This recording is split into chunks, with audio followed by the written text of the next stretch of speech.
ದೇವರ ಪರಿಶುದ್ಧವಾದಂತಹ ನಾಮಕ್ಕೆ ಸ್ತೋತ್ರವನ್ನು ಸಲ್ಲಿಸುತ್ತಾ ನಿಮ್ಮೆಲ್ಲರಿಗೆ ಈ ಸಂಜೆಯ ವೇಳೆಯ ಶುಭ ವಂದನೆಗಳನ್ನು ಕ್ರಿಸ್ತನ ನಾಮದಲ್ಲಿ ತಿಳಿಸುವಂತನಾಗಿದ್ದೇನೆ. ಆನ್ಲೈನ್ ಸತ್ಯವೇದ ಅಧ್ಯಯನಕ್ಕಾಗಿ ಎಲ್ಲರಿಗೆ ಪ್ರೀತಿಪೂರ್ವಕವಾದಂತಹ ಸ್ವಾಗತ. ನಾವು ಈ ಸಂಜೆ ವೇಳೆಯಲ್ಲಿ ಆನ್ಲೈನ್ ಮೂಲಕವಾಗಿ ದೇವರನ್ನ ಸ್ತುತಿಸಿಕೊಂಡಾಡಲಿಕ್ಕೆ, ದೇವರ ವಾಕ್ಯವನ್ನು ಧ್ಯಾನ ಮಾಡಲಿಕ್ಕೆ ದೇವರು ನಮ್ಮನ್ನು ಬಲಪಡಿಸಿದ್ದಾನೆ. ನಾವು ಇದನ್ನು ಪ್ರಾರಂಭ ಮಾಡುವ ಹಾಗೆ ದೇವರ ವಾಕ್ಯದಿಂದ ಪ್ರಾರಂಭ ಮಾಡುವುದಾದರೆ, ಈ ದಿನ ನಾವು ನೋಡುವಂತ ವಿಷಯ, ನಾನು ಯೆಹೋವನನ್ನು ಎದುರು ನೋಡುತ್ತೇನೆ, ನನ್ನ ಪ್ರಾಣವು ಆತನನ್ನು ಕಾದುಕೊಂಡಿದೆ, ಆತನ ನುಡಿಯನ್ನು ನಿರೀಕ್ಷಿಸಿಕೊಂಡಿದ್ದೇನೆ ಎಂಬುದಾಗಿ ಅಂತ ಹೇಳಿದ್ರೆ, we are excited to see our God who is about to come in the days to come. ಇಂದು ಫ್ಯೂಚರ್ ಡೇಸ್ ಅಲ್ಲಿ ಬರುವಂತಹ ಯೇಸು ಸ್ವಾಮಿಯನ್ನ ಎದುರು ನೋಡುವುದಕ್ಕಾಗಿ are we excited are we prepared ಎಂಬುದಾಗಿ. ಸೊ ಹಾಗಾಗಿ ದೇವರ ಬರೋಣಕ್ಕಾಗಿ, ನಮ್ಮನ್ನು ಸಿದ್ಧಪಡಿಸಿಕೊಳ್ಳಿಕ್ಕಾಗಿ ಈ ಆರಾಧನೆಗಳನ್ನು ನಾವು ಉಪಯೋಗಿಸಿಕೊಳ್ಳೋಣ. ಪ್ರಾರ್ಥನಾ ಪೂರ್ವಕವಾಗಿ ಆರಂಭ ಮಾಡೋಣ, ಪ್ರಾರ್ಥನೆ ಮಾಡೋಣ. ಕಾವಲುಗಾರರು ಬೆಳಕಾಗುವುದನ್ನ ಮುನ್ನೋಡುತ್ತಾರಲ್ಲ, ಕಾವಲುಗಾರರು ಬೆಳಕಾಗುವುದನ್ನ ಮುನ್ನೋಡುವುದಕ್ಕಿಂತ ವಿಶೇಷವಾಗಿ ನನ್ನ ಅಂತರಾತ್ಮವು ಕರ್ತನನ್ನ ಮುನ್ನೋಡುತ್ತದೆ. ನಮ್ಮ ಈ ಆನ್ಲೈನ್ ಸತ್ಯವೇದ ಅಧ್ಯಯನದ ಪ್ರಾರ್ಥನಾ ಕೂಟವು ತಂದೆ, ಕುಮಾರ, ಪರಿಶುದ್ಧಾತ್ಮನಾದಂಥ ತ್ರೈಕ ದೇವರ ನಾಮದಲ್ಲಿ ಆರಂಭವಾಗಲಿ. ಆಮೇಲೆ ನಾವು ಸ್ವಲ್ಪ ಹೊತ್ತು ಹಾಡುಗಳನ್ನು ಹಾಡಿ ಸ್ತುತಿಸಿಕೊಂಡು ಹಾಡುಗಳನ್ನು ಹಾಡುವಾಗ will feel really relaxed and we can receive spiritual blessings and gift to glorify God and to deeply root in the word of God. ಹಾಗಾಗಿ let's sing some songs. We'll begin with the English song. Give thanks with a grateful Lord. Give thanks to the Holy One. Give thanks because He has given Jesus Christ His Son ಎಂಬುದಾಗಿ. ದೇವರು ಎಲ್ಲವನ್ನ ಕೊಟ್ಟಿದ್ದಾನೆ ನಮಗೋಸ್ಕರ. ಹಾಗಾಗಿ ಎಲ್ಲವನ್ನ ನೆನಪು ಮಾಡಿಕೊಳ್ಳುವಂಥದ್ದು ಮುಖ್ಯವಾಗಿ ತನ್ನ ಒಬ್ಬನೇ ಮಗನನ್ನು ಕೊಟ್ಟಿದ್ದಾನೆ. So after receiving all this blessings, how thankful to God we are, remembering that we must glorify God from the bottom of our heart. ಹಾಗಾಗಿ ಈ ರಾಗವನ್ನು ಹಾಡಿ ದೇವರಿಗೆ ಸ್ತೋತ್ರ ಸಲ್ಲಿಸುವ. Give thanks with a grateful heart. Give thanks to the Holy One. Give thanks because His Jesus Christ, His Son. Give thanks with a grateful heart. Give thanks to the Holy One. Give thanks because His given Jesus Christ.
Give thanks with a grateful heart.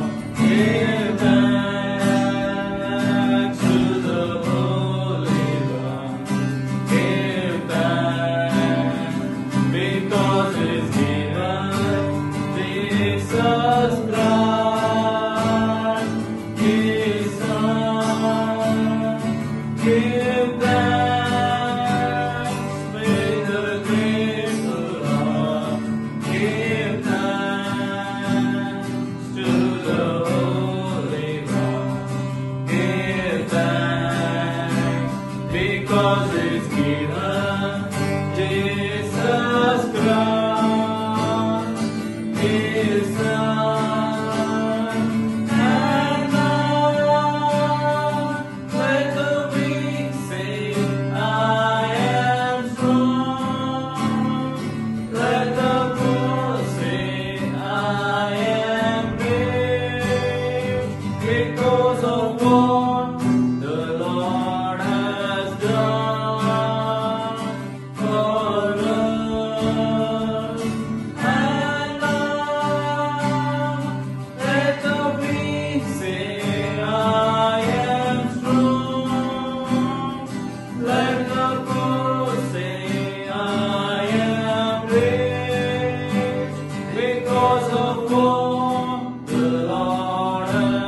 So after giving thanks, the another song is Kannada one. ನಿನ್ನೆಯ ಸನ್ನಿಧಿಯಲ್ಲಿ ನಾ ಹೇಗೆ ಕಾಣಿಸಲಿ ಎಂಬುದಾಗಿ. This could be familiar with so many of you.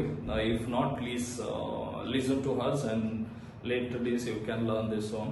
ನಿನ್ನೆಯ ಸನ್ನಿಧಿಯಲ್ಲಿ ನಾ ಹೇಗೆ ಕಾಣಿಸಲಿ, ಬರಿಗೈಯಲ್ಲಿ ನಾ ಬಂದೆ ನಿನಗೇನು. ನಿನ್ನಯ ಸನ್ನಿಧಿಯಲ್ಲಿ ನಾ ಹೇಗೆ ಕಾಣಿಸಲಿ, ಬರಿಗೈಯಲ್ಲಿ ನಾ ಬಂದೆ ನಿನಗೇನು ಅರ್ಪಿಸಲಿ.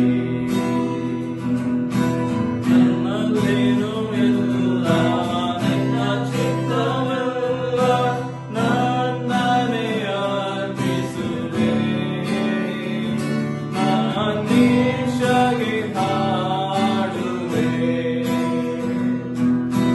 ನನ್ನನ್ನೇ ಅರ್ಪಿಸುವೆ. ನಾನೀಶಗೆ ಹಾಡುವೆ. ನಿನ್ನಯ ಸನ್ನಿಧಿಯಲ್ಲಿ ನಾ ಹೇಗೆ ಕಾಣಿಸಲಿ,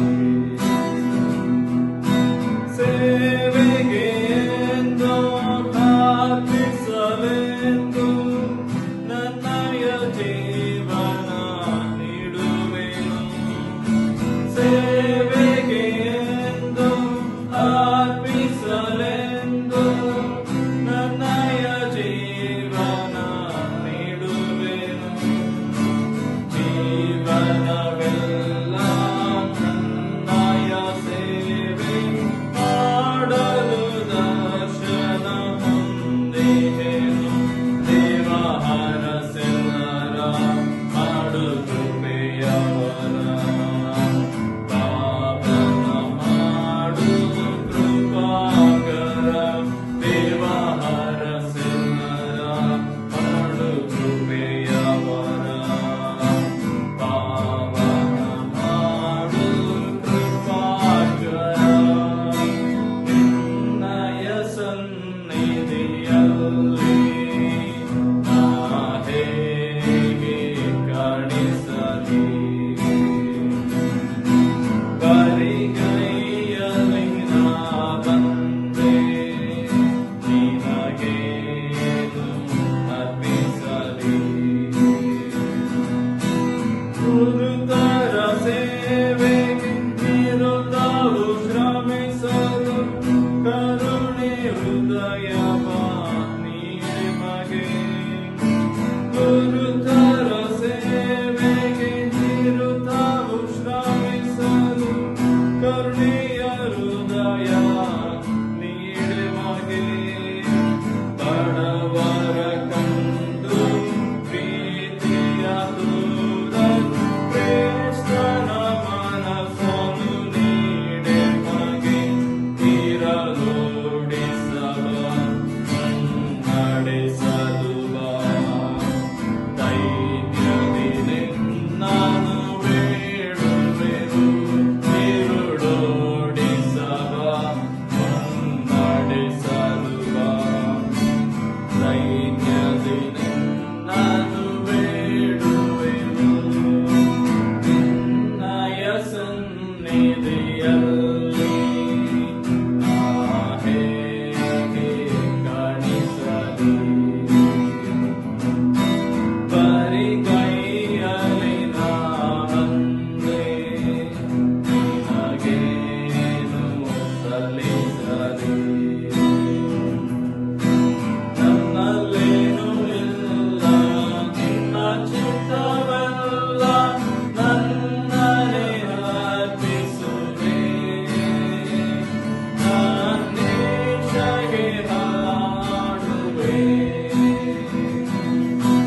ನನ್ನನ್ನೇ ಅರ್ಪಿಸುವೆ.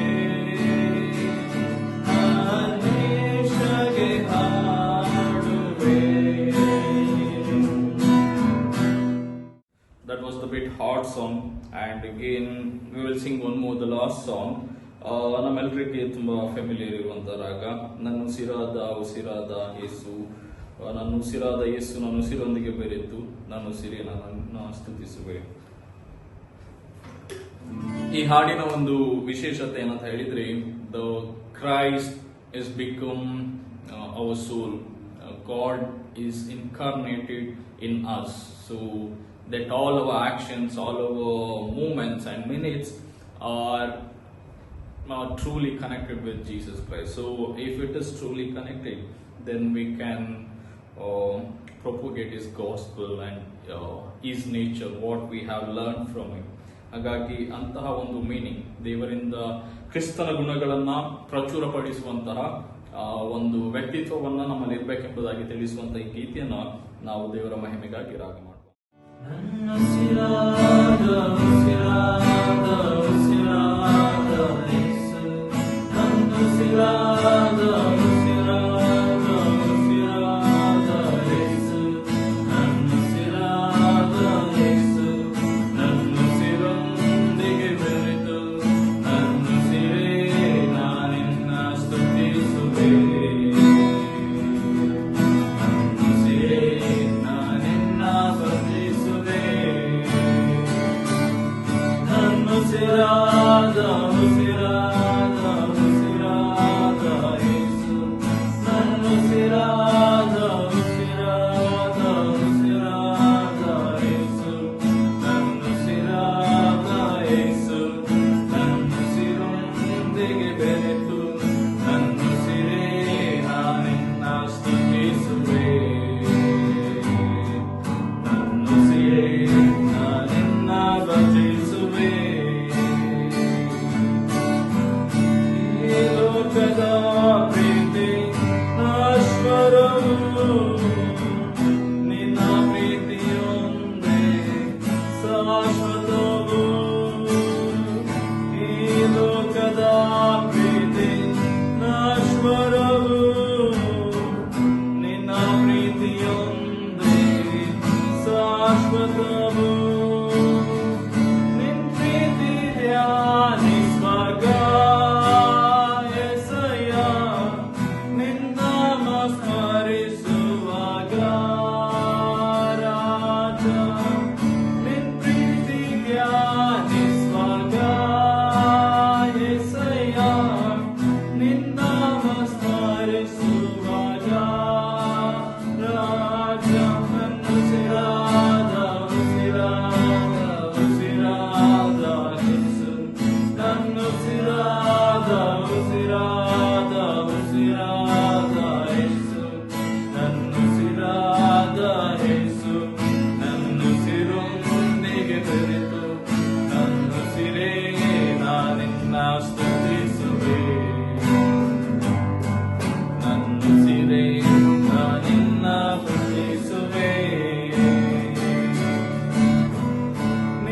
ವಾಕ್ಯವು ನನಗೆ ಆಹಾರವು, ದೇಹಕ್ಕೆಲ್ಲ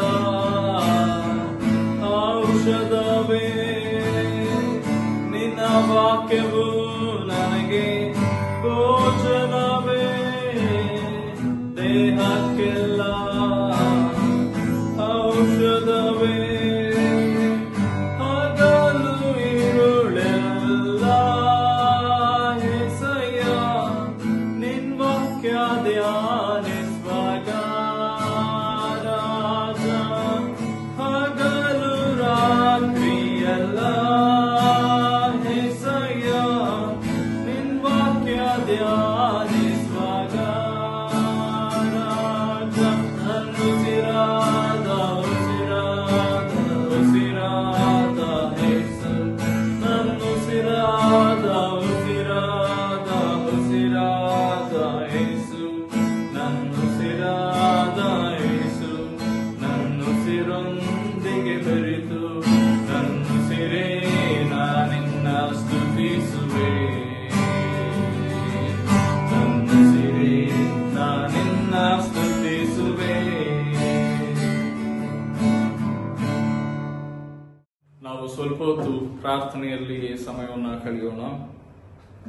ನಾವು ಪ್ರಾರ್ಥನೆಯಲ್ಲಿ ಸಮಯವನ್ನು ಕಳೆಯುವಾಗ we will also remember the recent issues that's happening across the world. ನಮ್ಮ ಸುತ್ತಮುತ್ತಲಿನ ಪ್ರಪಂಚದಲ್ಲಿ we know what's happening across the world. ಕೆಲವು ಕಡೆ ಪಾಲಿಟಿಕ್ಸ್, ಕೆಲವು ಕಡೆ ಕಮ್ಯುನಲ್ ವೈಲೆನ್ಸ್ ಆಗ್ತಾ ಇರುವಂಥದ್ದು, ಒಂದು ಧರ್ಮದಿಂದ ಇನ್ನೊಂದು ಧರ್ಮದವರ ಕಡೆಗೆ, and people are drowning in the flood, ಒಂದು ಸಮುದ್ರ ಅಥವಾ ನದಿಗಳಲ್ಲಿ ಕೊಚ್ಚಿ ಹೋಗುವಂಥವರು. ಸೊ ಇಂಥ ಎಲ್ಲ ಜನರ ಮಧ್ಯದಲ್ಲಿ ಅವರಿಗೋಸ್ಕರ ಪ್ರಾರ್ಥನೆ ಮಾಡಿ, though we cannot give anything, at least will remember them in our prayers and pray for them to have a secured life. ಪ್ರಾರ್ಥನೆ ಮಾಡೋಣ. ಸೃಷ್ಟಿಕರ್ತನಾದ ದೇವರೇ, ಭೂಪರ ಲೋಕಗಳ ಒಡೆಯನೆ, ನಮ್ಮೆಲ್ಲರ ಪ್ರೀತಿ ಸ್ವರೂಪಿಯಾದಂಥ ನಮ್ಮ ರಕ್ಷಕನೇ, ಸ್ವಾಮಿ, ನಿನ್ನ ಕೃಪೆಯಿಂದ ನಿನ್ನ ಮಕ್ಕಳಾದಂಥ ನಮ್ಮೆಲ್ಲರ ಜೀವಿತದಲ್ಲಿ ನೀನು ಕೊಟ್ಟಂತಹ ಈ ದಿವಸಕ್ಕಾಗಿ, ಈ ಸಂಜೆ ವೇಳೆಗಾಗಿ ನಿನಗೆ ಸ್ತುತಿ ಸ್ತೋತ್ರಗಳನ್ನು ಸಮರ್ಪಿಸುತ್ತೇವೆ. ನಿನ್ನ ಮಕ್ಕಳಾದಂಥ ನಾವೆಲ್ಲರೂ ಇನ್ನು ಜೀವಿತರ ಸಂಖ್ಯೆಯಲ್ಲಿ ಉಳಿದು ಈ ಸಂಜೆ ವೇಳೆಯಲ್ಲಿ ಆನ್ಲೈನ್ ಮೂಲಕವಾಗಿ ಒಟ್ಟಾಗಿ ಸೇರಿ ಬಂದು ನಿನ್ನ ವಾಕ್ಯವನ್ನು ಧ್ಯಾನ ಮಾಡಲಿಕ್ಕಾಗುವಂತೆ, ಹಾಡುಗಳ ಮೂಲಕ ಆಧ್ಯಾತ್ಮಿಕವಾಗಿ ಬಲ ಹೊಂದಲಿಕ್ಕಾಗುವಂತೆ ನೀನು ಕೊಟ್ಟಂತ ಎಲ್ಲ ನಿನ್ನ ಆತ್ಮನ ಆಶೀರ್ವಾದಗಳಿಗಾಗಿ ಸ್ತುತಿ ಸ್ತೋತ್ರ ಉಂಟಾಗಲಿ. ದೇವರೇ, ನಿನ್ನ ಮಕ್ಕಳಾದಂಥ ನಮಗೆ ನೀನು ಕೊಟ್ಟಂತ ಎಲ್ಲ ಆಶೀರ್ವಾದಗಳನ್ನ ನೆನಪು ಮಾಡ್ತೇವೆ. ಆರೋಗ್ಯ ಭಾಗ್ಯವನ್ನು ಕೊಟ್ಟು ಸುರಕ್ಷಿತವಾಗಿ ಒಳ್ಳೆಯ ರೀತಿಯಲ್ಲಿ ಜೀವಿತವನ್ನ ಸಾಗಿಸಲಿಕ್ಕಾಗುವಂತೆ ನೀನು ಅನುಗ್ರಹಿಸಿದ ಎಲ್ಲ ಆಶೀರ್ವಾದಗಳಿಗಾಗಿ ಸ್ತೋತ್ರ. ದೇವರೇ, ಈ ಒಂದು ಸಂದರ್ಭದಲ್ಲಿ ನಾವು ಆನ್ಲೈನ್ ಮೂಲಕವಾಗಿ ಸೇರಿ ಬಂದಿರುವಾಗ ನಿನ್ನ ಪರಿಶುದ್ಧ ಪ್ರಸನ್ನತೆಯನ್ನು ನಮ್ಮ ಮಧ್ಯದಲ್ಲಿ ಬಯಸ್ತೇವೆ. ನಿನ್ನ ಪ್ರಸನ್ನತೆಯಿಂದ ನಮ್ಮೆಲ್ಲರನ್ನ ತುಂಬಿಸು. ನಾವಿರುವಂತಹ ಸ್ಥಳಗಳಲ್ಲಿ, ನಮ್ಮ ಹೃದಯಗಳಲ್ಲಿ ನಿನಗೆ ಸ್ಥಳವನ್ನು ಕೊಡುವುದರ ಮೂಲಕ ನಿನ್ನ ಪ್ರಸನ್ನತೆಯಿಂದ ನಾವೆಲ್ಲರೂ ತುಂಬಿದವರಾಗಿ ನಿನ್ನನ್ನು ಆರಾಧಿಸಲಿಕ್ಕಾಗುವಂತೆ ನಮ್ಮನ್ನು ಬಲಪಡಿಸಿ ಎಂಬುದಾಗಿ ಬೇಡ್ತೇವೆ. ದೇವರೇ, ಒಂದು ಸಂಜೆ ವೇಳೆಯಲ್ಲಿ ನಾವು ನಿನ್ನನ್ನು ಆರಾಧಿಸಲಿಕ್ಕಿರುವಾಗ ನಾವು ಪ್ರಾರ್ಥನೆಯ ಸಮಯದಲ್ಲಿ ಅನೇಕ ವಿಷಯಗಳಿಗಾಗಿ ನಿನ್ನ ಸಾನ್ನಿಧ್ಯದಲ್ಲಿ ಪ್ರಾರ್ಥಿಸ್ತೇವೆ. ದೇವರ, ವಿಶೇಷವಾಗಿ ನಮ್ಮ ಪ್ರಪಂಚದಲ್ಲಿ ಆಗುತ್ತಿರುವಂತಹ ಅನೇಕ ಅನಿರೀಕ್ಷಿತ ಘಟನೆಗಳಿಗಾಗಿ ನಿನ್ನಲ್ಲಿ ಪ್ರಾರ್ಥಿಸ್ತೇವೆ. ಬಾಂಗ್ಲಾದೇಶದಲ್ಲಿ ಆಗುತ್ತಿರುವಂತಹ ಒಂದು ಜನಾಂಗೀಯ ದ್ವೇಷ ಮಾತ್ರವಲ್ಲದೆ ರಾಜಕೀಯ ಅರಾಜಕತೆಯ ಪರಿಸ್ಥಿತಿಗಳಲ್ಲಿ, ಅಂತಹ ಪರಿಸ್ಥಿತಿಗಳನ್ನು ಎದುರಿಸುತ್ತಿರುವಂತವರು ಮಾತ್ರವಲ್ಲದೆ ಅಲ್ಲಿ ಆಗುತ್ತಿರುವಂತಹ ಶೋಷಣೆಗಳಿಗೆ ಒಳಗಾದಂತ ಎಲ್ಲ ಜನರನ್ನ ನೆನಪು ಮಾಡ್ತೇವೆ. ಸ್ವಾಮಿ, ಅಂತಹ ಶೋಷಣೆಗೆ ಒಳಗಾದಂತ ಎಲ್ಲ ಮುಗ್ಧ ಜನರ ಮೇಲೆ ನಿನ್ನ ದಯೆ ಇರಲಿ. ನೀನು ಅವರ ಜೊತೆಯಲ್ಲಿರು, ಅವರನ್ನ ಎಲ್ಲ ಅಪಾಯಗಳಿಗೆ ತಪ್ಪಿಸು. ಮಾತ್ರವಲ್ಲದೆ ಆ ದೇಶದಲ್ಲಿ ಮತ್ತೆ ಶಾಂತಿ ಸಮಾಧಾನ ನೆಲೆಸಲಿಕ್ಕಾಗುವಂತೆ ನೀನ್ ತಾನೇ ಬಲಪಡಿಸಿ ಎಂಬುದಾಗಿ ಬೇಡ್ತೇವೆ. ಮಾತ್ರವಲ್ಲದೆ ದುಷ್ಟ ಶಕ್ತಿಗಳನ್ನ ನಾಶ ಮಾಡಿ ಮತ್ತೆ ಅವರ ಸಮಾಜದಲ್ಲಿ ಒಳ್ಳೆಯ ವಾತಾವರಣ ನಿರ್ಮಾಣವಾಗ್ಲಿಕ್ಕಾಗುವಂತೆ ಬಲಪಡಿಸಿ ಎಂಬುದಾಗಿ ಬೇಡ್ತೇವೆ. ಅದರ ಜವಾಬ್ದಾರಿ ಹೊತ್ತಂತ ಎಲ್ಲ ದೇಶದ ನಾಯಕರ ಮೇಲೆ ನಿನ್ನ ದಯೆ ಇರಲಿ. ಮಾತ್ರವಲ್ಲದೆ ಇನ್ನಿತರ ದೇಶಗಳಲ್ಲಿ ಪರಸ್ಪರ ಯುದ್ಧಗಳನ್ನು ಎದುರಿಸುತ್ತಿರುವಂತಹ ರಷ್ಯಾ ಮತ್ತು ಉಕ್ರೇನ್, ಮಾತ್ರವಲ್ಲದೆ ಇಸ್ರಾಯೇಲ್, ಗಾಜಾ, ಹಾಗೆ ಇನ್ನು ಅನೇಕ ಪ್ರದೇಶಗಳಲ್ಲಿ ಅನೇಕ ಯುದ್ಧಗಳ ಪರಿಸ್ಥಿತಿಯಿಂದಾಗಿ ಅನೇಕ ಮುಗ್ಧ ಜನರು ತಮ್ಮ ಪ್ರಾಣವನ್ನ, ಜೀವನವನ್ನು ಕಳೆದುಕೊಂಡು ಕಷ್ಟ ಸಂಕಷ್ಟದ ಪರಿಸ್ಥಿತಿಗೆ ದೂಡಲ್ಪಟ್ಟಿದ್ದಾರೆ. ಅಂತವರೆಲ್ಲರಿಗಾಗಿ ನಿನ್ನ ಸಾನ್ನಿಧ್ಯದಲ್ಲಿ ಬೇಡ್ತೇವೆ. ಸ್ವಾಮಿ, ಅವರ ಮಧ್ಯದಲ್ಲಿ ನೀನಿರು, ಯುದ್ಧವನ್ನ ಶಮನ ಮಾಡು, ಪರಸ್ಪರ ದೇಶಗಳ ನಡುವೆ ಶಾಂತಿ ಸಮಾಧಾನವನ್ನು ಹುಟ್ಟಿಸು. ನಿನ್ನ ರಾಜ್ಯದ ಬರೋಣಕ್ಕಾಗಿ ತಮ್ಮನ್ನು ಸಿದ್ಧ ಮಾಡಿಕೊಳ್ಳಿಕ್ಕಾಗುವಂತೆ ಎಲ್ಲರನ್ನ ನಿಂತಾನೆ ಕೈ ಹಿಡಿದು ನಡೆಸು ಎಂಬುದಾಗಿ ಬೇಡ್ತೇವೆ. ಮಾತ್ರವಲ್ಲದೆ ನಮ್ಮ ಭಾರತ ದೇಶದಲ್ಲಿ ಮತ್ತು ಇನ್ನು ಅನೇಕ ಕಡೆಗಳಲ್ಲಿ ಅತಿಯಾದಂಥ ಮಳೆಯಿಂದಾಗಿ ಉಂಟಾಗಿರುವಂತಹ ಪ್ರವಾಹದ ಪರಿಸ್ಥಿತಿಯನ್ನು ನೆನಪು ಮಾಡ್ತೇವೆ. ಸ್ವಾಮಿ, ಅತಿಯಾದಂಥ ಪ್ರವಾಹದಿಂದಾಗಿ ಅನೇಕರು ಈಗಾಗಲೇ ತಮ್ಮ ಪ್ರೀತಿ ಪಾತ್ರರನ್ನ ಕಳೆದುಕೊಂಡಿದ್ದಾರೆ. ಇನ್ನು ಅನೇಕರು ತಮ್ಮ ಜೀವನೋಪಾಯಗಳನ್ನ, ಜೀವಿತಕ್ಕಿದ್ದಂತ ಎಲ್ಲ ಅವಶ್ಯಕತೆಗಳನ್ನ ಕಳೆದುಕೊಂಡು ನಿರಾಶ್ರಿತರಾಗಿರುವಂತ ಎಲ್ಲ ಬಡ ಜನರಿಗಾಗಿ ನಿನ್ನ ಸಾನ್ನಿಧ್ಯದಲ್ಲಿ ಪ್ರಾರ್ಥಿಸ್ತೇವೆ. ಸ್ವಾಮಿ, ಆ ಮಕ್ಕಳ ಮೇಲೆ ನಿನ್ನ ದಯೆ ಇರಲಿ, ಅವರ ಜೊತೆಯಲ್ಲಿ ನೀನಿರು. ಮತ್ತೆ ನಂಬಿಕೆಯಿಂದ, ನಿರೀಕ್ಷೆಯಿಂದ ತಮ್ಮ ಜೀವಿತವನ್ನು ಅವರೆಲ್ಲರೂ ಕಟ್ಟಿಕೊಳ್ಳಿಕ್ಕಾಗುವಂತೆ ಬೇಕಾದ ಎಲ್ಲಾ ರೀತಿಯ ಸಹಾಯವನ್ನು ಅನುಗ್ರಹಿಸು. ಮಾತ್ರವಲ್ಲದೆ ಸೃಷ್ಟಿಯ ಕಡೆಗೆ ಮನುಷ್ಯ ತನಗಿರುವಂತಹ ಜವಾಬ್ದಾರಿಯನ್ನು ಅರಿತುಕೊಂಡು ಸೃಷ್ಟಿಯ ಮೇಲೆ ಯಾವುದೇ ರೀತಿಯ ಕೆಟ್ಟ ಪ್ರಯತ್ನಗಳನ್ನು ಮಾಡದೆ ತನ್ನನ್ನು ಕ್ರಮಪಡಿಸಿಕೊಳ್ಳಿಕ್ಕಾಗುವಂತೆ ನಡೆಸೆಂಬುದಾಗಿ ಬೇಡ್ತೇವೆ. ಹೀಗೆ ಅನೇಕ ಸಮಸ್ಯೆಗಳನ್ನು ಎದುರಿಸುತ್ತಿರುವಂತಹ ಎಲ್ಲ ನಿನ್ನ ಜನರ ಮೇಲೆ ನಿನ್ನ ದಯೆ ಇರಲಿ. ವಿಶೇಷವಾಗಿ ಇನ್ನು ಅನೇಕರು ಆಸ್ಪತ್ರೆಯಲ್ಲಿ ಇದ್ದುಕೊಂಡು ಸಾವು ಬದುಕಿನ ನಡುವೆ ಹೋರಾಟವನ್ನು ನಡೆಸ್ತಾ ಇರುವಂತವರು, ಕಾಯಿಲೆಗಳಲ್ಲಿರುವಂತವರು, ಕಷ್ಟ ಕಣ್ಣೀರಿನಲ್ಲಿರುವಂತವರು, ಸಮಾಜದ ಶೋಷಣೆ ಅನ್ಯಾಯ ವ್ಯವಸ್ಥೆಗಳಿಗೆ ಬಲಿಯಾದಂತ ಜನರು, ಇಂಥವರೆಲ್ಲರನ್ನ ನೆನಪು ಮಾಡ್ತೇವೆ. ಸ್ವಾಮಿ, ಅವರೆಲ್ಲರ ಮೇಲೆ ನಿನ್ನ ದಯೆ ಇರಲಿ, ಅವರ ಜೊತೆಯಲ್ಲಿರು, ಎಲ್ಲ ಸಮಸ್ಯೆಗಳಿಗೆ ಬಿಡುಗಡೆಯನ್ನು ಕೊಟ್ಟು ನಡೆಸೆಂಬುದಾಗಿ ಬೇಡ್ತೇವೆ. ದೇವರ ಒಂದು ಸಂದರ್ಭದಲ್ಲಿ ನಾವು ವಾಸ ಮಾಡುವಂತಹ ಯುನೈಟೆಡ್ ಅರಬ್ ಎಮಿರೇಟ್ಸ್ ಶಾರ್ಜಾ ದೇಶಕ್ಕಾಗಿ ಈ ಒಂದು ಪ್ರದೇಶಕ್ಕಾಗಿ ನಿನ್ನಲ್ಲಿ ಬೇಡ್ತೇವೆ. ನೀನು ಕೊಟ್ಟಂತಹ ಒಳ್ಳೆಯ ಪರಿಸರಕ್ಕಾಗಿ, ನೀನು ಕೊಟ್ಟಂತಹ ಸುರಕ್ಷಿತವಾದಂತಹ ವಾತಾವರಣಕ್ಕಾಗಿ ಸ್ತೋತ್ರವಾಗಲಿ. ನಮ್ಮನ್ನು ಕೂಡ ಬಲಪಡಿಸು, ಹೆಚ್ಚಿನ ಬಿಸಿಲಿನ ತಾಪದಿಂದ ತಪ್ಪಿಸಿ ನಿನ್ನ ಹಸ್ತದಡಿಯಲ್ಲಿ ನಾವೆಲ್ಲರೂ ಸುರಕ್ಷಿತವಾಗಿ ಜೀವಿಸಲಿಕ್ಕೆ ಆಗುವಂತೆ ನಡೆಸೆಂಬುದಾಗಿ ಬೇಡ್ತೇವೆ. ಮಾತ್ರವಲ್ಲದೆ ಇಲ್ಲಿರುವಂತಹ 3 ಕನ್ನಡ ಚರ್ಚ್ಗಳನ್ನು ಕೂಡ ಆಶೀರ್ವಾದ ಮಾಡು. ನಮ್ಮ ಶಾರ್ಜಾ ಸಭೆಯನ್ನ ನೆನಪು ಮಾಡ್ತೇವೆ, ಸಭೆಯನ್ನು ಆಶೀರ್ವಾದ ಮಾಡು. ಇಲ್ಲಿಯ ತನಕ ನೀನು ನಡೆಸೋದಕ್ಕಾಗಿ ಸ್ತೋತ್ರ. ಮುಂದಿನ ದಿವಸಗಳಲ್ಲಿ ಕೂಡ ಸಭೆಯಲ್ಲಿ ಪ್ರೀತಿ ಅನ್ಯೋನ್ಯತೆಯನ್ನು ಹುಟ್ಟಿಸಿ ನಾವೆಲ್ಲರೂ ನಿನ್ನ ಮಹಿಮೆಗಾಗಿ ಒಟ್ಟಾಗಿ ದುಡಿಲಿಕ್ಕಾಗುವಂತೆ ಸಹಾಯ ಮಾಡೆಂಬುದಾಗಿ ಬೇಡ್ತೇವೆ. ಸಭೆಗೆ ಹೆಚ್ಚಿನ ಜನರನ್ನ ಕರೆತರುವುದರ ಮೂಲಕ ನೀನು ತಾನೇ ಮಹಿಮೆಯನ್ನು ಹೊಂದಬೇಕಾಗಿ ನಿನ್ನಲ್ಲಿ ಬೇಡ್ತೇವೆ. ಸ್ವಾಮಿ, ಒಂದು ಸಂದರ್ಭದಲ್ಲಿ ನಮ್ಮ ಸಭೆಯಲ್ಲಿರುವ ಪ್ರತಿಯೊಂದು ವ್ಯಕ್ತಿ ಕುಟುಂಬಗಳನ್ನು ನೆನಪು ಮಾಡ್ತೇವೆ. ಅವರ ಉದ್ಯೋಗ, ಪ್ರಯಾಣ, ದಿನನಿತ್ಯದ ಕೆಲಸ ಕಾರ್ಯಗಳನ್ನು ಆಶೀರ್ವಾದ ಮಾಡು. ಆರೋಗ್ಯ ಭಾಗ್ಯವನ್ನು ಕೊಟ್ಟು ನಡೆಸು. ಅವರು ಎದುರಿಸುವಂತಹ ಪ್ರತಿನಿತ್ಯದ ಸವಾಲುಗಳನ್ನ ನಿನ್ನ ಹೆಸರಿನಲ್ಲಿ ಜಯಿಸಲಿಕ್ಕಾಗುವಂತೆ ಎಲ್ಲವನ್ನ ನೀನ್ ತಾನೇ ಸರಾಗ ಮಾಡೆಂಬುದಾಗಿ ಬೇಡ್ತೇವೆ. ಮತ್ತು ದೂರದಲ್ಲಿರುವಂತಹ ಎಲ್ಲ ನಮ್ಮ ಪ್ರೀತಿ ಪಾತ್ರ ಕುಟುಂಬದವರನ್ನ ಪ್ರಾರ್ಥಿಸ್ತೇವೆ. ದೇವರವರಿಗಾಗಿ ನಿನ್ನ ವಿಶೇಷ ಆಶೀರ್ವಾದವನ್ನು ಬೇಡ್ತೇವೆ. ಇರುವಂತಹ ಸ್ಥಳಗಳಲ್ಲಿ, ಪ್ರದೇಶಗಳಲ್ಲಿ, ಪರಿಸ್ಥಿತಿಗಳಲ್ಲಿ ಅವರ ಜೊತೆಯಲ್ಲಿ ನೀನಿರು.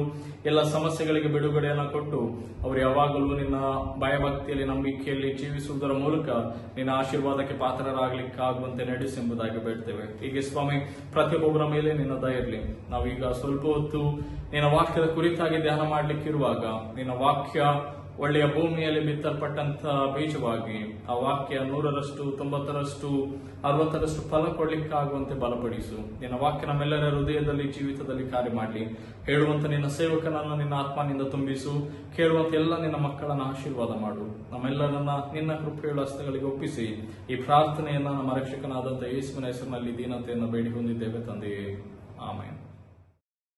ಪ್ರೀತಿಯುಳ್ಳಂತ ಸಹೋದರ ಸಹೋದರಿಯರೇ, ಮತ್ತೊಂದು ಆವರ್ತಿ ಯೇಸುವಿನ ಪರಿಶುದ್ಧವಾದಂತಹ ನಾಮದಲ್ಲಿ ನಿಮಗೆ ಸಂಜೆಯ ಶುಭ ವಂದನೆಗಳನ್ನ ತಿಳಿಸ್ತೇನೆ.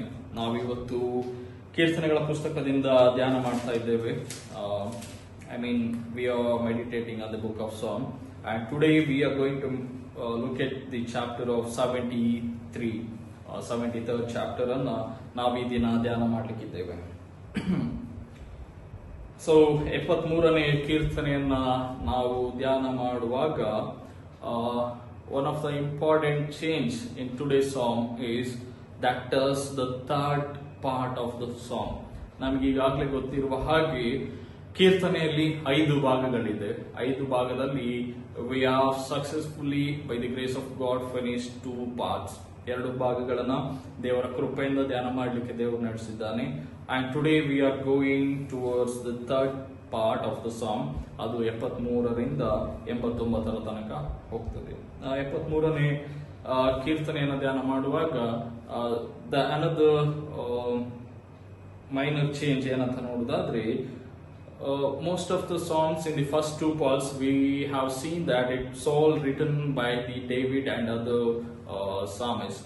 ಆದ್ರೆ ಇಲ್ಲಿ ಆಸಾಫ ಮುಂಬರುವಂತ ಕೀರ್ತನೆಗಳಲ್ಲಿ ಹೆಚ್ಚಿನ ಕೀರ್ತನೆಗಳನ್ನು ಬರೀತಾನೆ. ಆಸಾಫ ಎನ್ನುವಂತಹ ಒಬ್ಬ ಪ್ರವಾದಿ ಅಂತ ಕೂಡ ಹೇಳ್ಬೋದು, ಒಬ್ಬ ಕಂಪೋಸರ್, ಯಾಜಕ ಎಂಬುದಾಗಿ ಕೂಡ ಹೇಳ್ಬೋದು. ಅವನ ವಿಷಯವಾಗಿ ನಾವು ನೋಡ್ಲಿಕ್ಕಿದ್ದೇವೆ. ಸೊ ಹಾಗಾಗಿ ಇದು ಈ 3ನೇ ಭಾಗದ ಒಂದು ಇಂಟ್ರೊಡಕ್ಷನ್. ಸೊ ನಾವು ಈ ಕೀರ್ತನೆ ಏನನ್ನ ಹೇಳ್ತದೆ ಅಂತ ನೋಡುದಾದ್ರೆ, ದುಷ್ಟರ ಸೌಭಾಗ್ಯವನ್ನು ಕಂಡು ವಿಶ್ವಾಸ ಭ್ರಷ್ಟರಾಗಬಾರದೆಂಬ ಸದ್ಬೋಧೆ. ಸೊ ಆಸಾಫನ ಕೀರ್ತನೆ ಎಂಬುದಾಗಿದೆ. ಆಸಾಫ ಯಾರೆಂಬುದಾಗಿ ನೋಡುದಾದ್ರೆ, ದಾವೀದ ಮತ್ತು ಸೊಲೊಮೋನನ ಕಾಲದಲ್ಲಿ ಇದ್ದಂತಹ ದೇವಾಲಯದಲ್ಲಿದ್ದ ದೇವರ ಸೇವಕ ಮಾಡ್ತಿದ್ದ ಒಬ್ಬ ಯಾಜಕ, or he was writer, or he was singer, musician, or he might be the prophet ಎಂಬುದಾಗಿ ಕೂಡ ಡಿಸ್ಕ್ರೈಬ್ ಮಾಡಲಿಕ್ಕೆ ಸಾಧ್ಯವಾಗ್ತದೆ. ಸೊ ಇವನ ಕುರಿತಾಗಿ ನಮಗೆ ಸಿಕ್ಕುವಂತಹ ಸ್ಮಾಲ್ ಎವಿಡೆನ್ಸಸ್ ಏನಂತ ನೋಡುದಾದ್ರೆ, 1 ಪೂರ್ವಕಾಲ ವೃತ್ತಾಂತ 15:19 ನಾವು ನೋಡ್ತೇವೆ. 2 ಪೂರ್ವಕಾಲ ವೃತ್ತಾಂತ 29:30 ಮಾತ್ರವಲ್ಲದೆ 1 ಪೂರ್ವಕಾಲ ವೃತ್ತಾಂತ 25:1. ಸೊ ಅದರಲ್ಲಿ ಎಲ್ಲ ನಾವು ಇವರ ಕುರಿತಾಗಿ ಡೀಟೇಲ್ ಸಿಗ್ತದೆ. 1 ಪೂರ್ವಕಾಲ ವೃತ್ತಾಂತ 25ನೇ ಅಧ್ಯಾಯ 1ನೇ ವಚನ, first Chronicles 25th chapter 1st verses ನೋಡುವುದಾದ್ರೆ, ಆಮೇಲೆ ದಾವೀದನು ಆರಾಧಕ ಮಂಡಳಿಯವರ ಪ್ರಧಾನರು ಕಿನ್ನರಿ, ಸ್ವರಮಂಡಲ, ತಾಳ ಇವುಗಳನ್ನು ಬಾರಿಸುತ್ತಾ ಪರವಶರಾಗಿ ಗಾಯನ ಸೇವೆ ಮಾಡುವುದಕ್ಕೋಸ್ಕರ ಅಸಾಫ್ಯರನ್ನು, ಹೇಮಾನ್ಯರನ್ನು, ಯದೂತ್ಯರನ್ನು ಆರಿಸಿದರು. ಅಲ್ಲಿ ನಾವು ನೋಡ್ತೇವೆ David has chosen 3 people to conduct worship in the church ಎಂಬುದಾಗಿ, ಅಥವಾ ಇನ್ ದಿ ಹೋಲಿ ಟೆಂಪಲ್. ಯಾರೆಂಬುದಾಗಿ ನೋಡೋದಾದ್ರೆ ಅಸಾಫ, ಹೇಮಾನ್ಯ, ಯದೂತ್ಯರನ್ನ ಇವನು ದಾವೀದ ಹಾರಿಸಿಕೊಂಡು ಅವರನ್ನ ಅಲ್ಲಿ ನೇಮಿಸುವಂತದ್ದು we can see in the history of David's or in the history of Israelites. So ಈ ಕೀರ್ತನೆ ಆಸಾಫನದೆಂಬುದಾಗಿ ಹೇಳಿದ ಮೇಲೆ ಆಸಾಫ ಈ ಕೀರ್ತನೆಯನ್ನು ಬರೆಯುವಾಗ ವಾಟ್ ವಾಸ್ ಇಸ್ ಕಾಂಟೆಕ್ಸ್ಟ್ ಎಂಬುದಾಗಿ ನೋಡುವುದಾದ್ರೆ, ಅವನ ಪರಿಸ್ಥಿತಿ ಹೇಗಿತ್ತು ಎಂಬುದಾಗಿ ನೋಡುವುದಾದ್ರೆ, ಆಸಾಫ ಈ ಕೀರ್ತನೆಯನ್ನು ಬರೆಯುವಾಗ ಆತ್ಮಿಕ ಜೀವನಕ್ಕೆ ವಿರುದ್ಧವಾಗಿ ಅಲ್ಲಿರುವಂತ ಜನರು ಅಂತ ಹೇಳಿದ್ರೆ ಯಾರ್ಯಾರು ದೇವರನ್ನ ನಂಬದೇ ಇರುವಂತವ್ರು ಇರ್ತಾರೋ, ಆ ಒಂದು ಕಡೆ ದುಷ್ಟರು ಅಂತ ಹೇಳ್ಬೋದು, ವಿಕೆಟ್ ಪೀಪಲ್, ಅವರು ಹೇಗೆ ತಮ್ಮ ಜೀವಿತದಲ್ಲಿ ಕೆಟ್ಟ ಜೀವಿತದಿಂದ ಅಭಿವೃದ್ಧಿಯನ್ನ ಹಾಕ್ತಾ ಇರ್ತಾರೋ ಅದನ್ನ ನೋಡಿ ಒಬ್ಬ ನೀತಿವಂತ ಏನಾಗ್ತಾನೆ, ಡಿಸಪಾಯಿಂಟ್ ಆಗ್ತಾನೆ. ಅವನ ದಾರಿ ತಪ್ಪಿ ಮತ್ತೆ ತಪ್ಪಾದ ದಾರಿಯನ್ನ ಹಿಡಿಯಬಹುದು ಎನ್ನುವಂತಹ ಪರಿಸ್ಥಿತಿಗಳಲ್ಲಿ ಹೇಗೆ ನಾವು ನಂಬಿಕೆಯನ್ನ ಕಾಪಾಡಿಕೊಳ್ಬೇಕು, ಅಥವಾ ಹೇಗೆ ಅವನು ತನ್ನ ನಂಬಿಕೆಯನ್ನ ಕಾಪಾಡಿಕೊಳ್ತಾನೆ ಮತ್ತೆ ಎಲ್ಲ ಸಮಸ್ಯೆಗಳಿಗೆ ಪರಿಹಾರವನ್ನು ಕಂಡುಕೊಳ್ತಾನೆ ಎಂಬುದಾಗಿ ನೋಡ್ಲಿಕ್ಕೆ ಸಾಧ್ಯವಾಗ್ತದೆ. ಸೊ ಹಾಗಾಗಿ ಅಲ್ಲಿ ಆಸಾಫ ಇಂಥ ಪರಿಸ್ಥಿತಿಗಳಲ್ಲಿ what was his support and what was his source of faith ಎಂಬುದಾಗಿ ನೋಡೋದಾದ್ರೆ, ಅವನು ದೇವಾಲಯಕ್ಕೆ ಹೋಗಿ ದೇವರಲ್ಲಿ ಬಲವನ್ನು ಹೊಂದ್ತಾನೆ, ಮಾತ್ರವಲ್ಲದೆ ದೇವರಲ್ಲಿ ಸಂತೋಷ ಪಡ್ತಾನೆ ಅಂತ ಹೇಳಿದ್ರೆ, ನಾವು ಈ ಅವಿಶ್ವಾಸಿಗಳನ್ನ ನೋಡೋದಾದ್ರೆ ಅವರೆಲ್ಲ ಕೆಟ್ಟ ದಾರಿಯಲ್ಲಿ ಗ್ಲೋರಿಫೈ ಅಥವಾ ಡೆವಲಪ್ ಆಗುವಾಗ ಇವನಿಗೆ ಬೇಸರ ಆಗ್ತದೆ, ನಾವೇನು ಮಾಡ್ಲಿಕ್ಕೆ ಆಗುದಿಲ್ಲ, ಏನು ಡೆವಲಪ್ ಆಗುದಿಲ್ಲ ಎಂಬುದಾಗಿ. ಆದ್ರೆ ಅಂತ ಸಂದರ್ಭದಲ್ಲಿ ದೇವರಲ್ಲಿ ಸಂತೋಷ ಪಡ್ಲಿಕ್ಕೆ ಅಥವಾ ಹೇಗೆ ದೇವರು ನಮಗೆ ಸಹಾಯ ಮಾಡಿದ್ದಾನೆ, ಹೇಗೆ ದೇವರ ಜಡ್ಜ್ಮೆಂಟ್ ಇರ್ತದೆ ಎಂಬುದಾಗಿ ಈ ಕೀರ್ತನೆ ನಮಗೆ ತಿಳಿಸ್ತದೆ. ಸೊ ನಾವು ಈ ಕೀರ್ತನೆಯ ವಚನಗಳನ್ನ ನಾವು ಧ್ಯಾನ ಮಾಡ್ತಾ ಹೋಗುವುದಾದ್ರೆ content wise will look at from verses 1 to ಪ್ರಾರಂಭದಲ್ಲಿ 1 ರಿಂದ 3 ವಚನಗಳನ್ನ ನಾವು ನೋಡುವ. ನಾನು ವಚನಗಳ ಆಧಾರದಲ್ಲಿ ಅದನ್ನು ಹೋಗ್ತೇನೆ. 73ನೇ ಅಧ್ಯಾಯ ವಚನ 1 ರಿಂದ 3. ದೇವರು ನಿರ್ಮಲ ಚಿತ್ತರಾದ ಇಸ್ರಾಯೇಲರಿಗೆ ದಯಾಪರನೇ ಹೌದು, ಆದರೆ ನಾನು ದುಷ್ಟರ ಸೌಭಾಗ್ಯವನ್ನು ಕಂಡು ಸೊಕ್ಕಿನವರ ಮೇಲೆ ಊರಿಕೊಂಡೆನು. ನನ್ನ ಕಾಲುಗಳು ಜಾರಿದವುಗಳೇ, ನನ್ನ ಹೆಜ್ಜೆಗಳು ತಪ್ಪಿದವುಗಳೇ ಎಂಬುದಾಗಿ. ಈ ಭಾಗಕ್ಕೆ ನಾವು ಟೈಟಲ್ ಮಾಡುವುದಾದ್ರೆ we can title the problem presented, goodness of God and the prosperity of wicked ಎಂಬುದಾಗಿ ಕೂಡ we can give the title to this part. ಇದರಲ್ಲಿ ಕೀರ್ತನೆಗಾರ ಕೀರ್ತನೆಯನ್ನು ಪ್ರಾರಂಭಿಸುವಾಗ ಅಂತ ಹೇಳಿದ್ರೆ ಆಸಾಫ ಹೇಗೆ ಪ್ರಾರಂಭ ಮಾಡ್ತಾನೆ ಅಂತ ಹೇಳಿದ್ರೆ ದೇವರ ಒಳ್ಳೆತನವನ್ನ ಹೈಲೈಟ್ ಮಾಡ್ತಾನೆ. ದೇವರು ನಿರ್ಮಲ ಚಿತ್ತರಾದ ಇಸ್ರಾಯೇಲರಿಗೆ ದಯಾಪರನೇ ಹೌದು, God is merciful to his people of Israel ಎಂಬುದಾಗಿ. ದೇವರು ಇಸ್ರಾಯೇಲರಿಗೆ ಅಥವಾ ತನ್ನ ನಂಬಿದಂತ ಜನರಿಗೆ ಒಳ್ಳೆಯವನೇ ಆಗಿದ್ದಾನೆ ಅಂತ ಹೇಳಿದ್ರೆ the god is good always, ದೇವರು ಯಾವಾಗಲೂ ಒಳ್ಳೆಯವನೇ ಆಗಿದ್ದಾನೆ. ಇನ್ನೊಂದು ಕಡೆಯಲ್ಲಿ ಯಾರಿಗೆ ಒಳ್ಳೆಯದಾಗಿದ್ದಾನೆ ಹೇಳಿದ್ರೆ ಕೇವಲ ಇಸ್ರಾಯೇಲರಿಗೆ ಮಾತ್ರವಲ್ಲ, ದುಷ್ಟರಿಗೆ ಕೂಡ ದೇವರು ಒಳ್ಳೆಯವನೇ ಆಗಿದ್ದಾನೆ ಅಂತ ಹೇಳಿದ್ರೆ is proclaiming and is describing the goodness of God. ದೇವರ ಒಳ್ಳೆತನವನ್ನ ಆಸಾಫ ತನ್ನ ಮಾತುಗಳಲ್ಲಿ ಹೊರಗೆ ತರ್ತಾ ಇದ್ದಾನೆ. ಅವನು ದೇವರು ಎಷ್ಟು ಒಳ್ಳೆಯವನೆಂಬುದಾಗಿ ತನ್ನ ಕೀರ್ತನೆಯನ್ನ ಅಥವಾ ಹಾಡನ್ನು ಪ್ರಾರಂಭ ಮಾಡುವಾಗ ಹೈಲೈಟ್ ಮಾಡುವಂಥದ್ದು. ನಾವು ಕೂಡ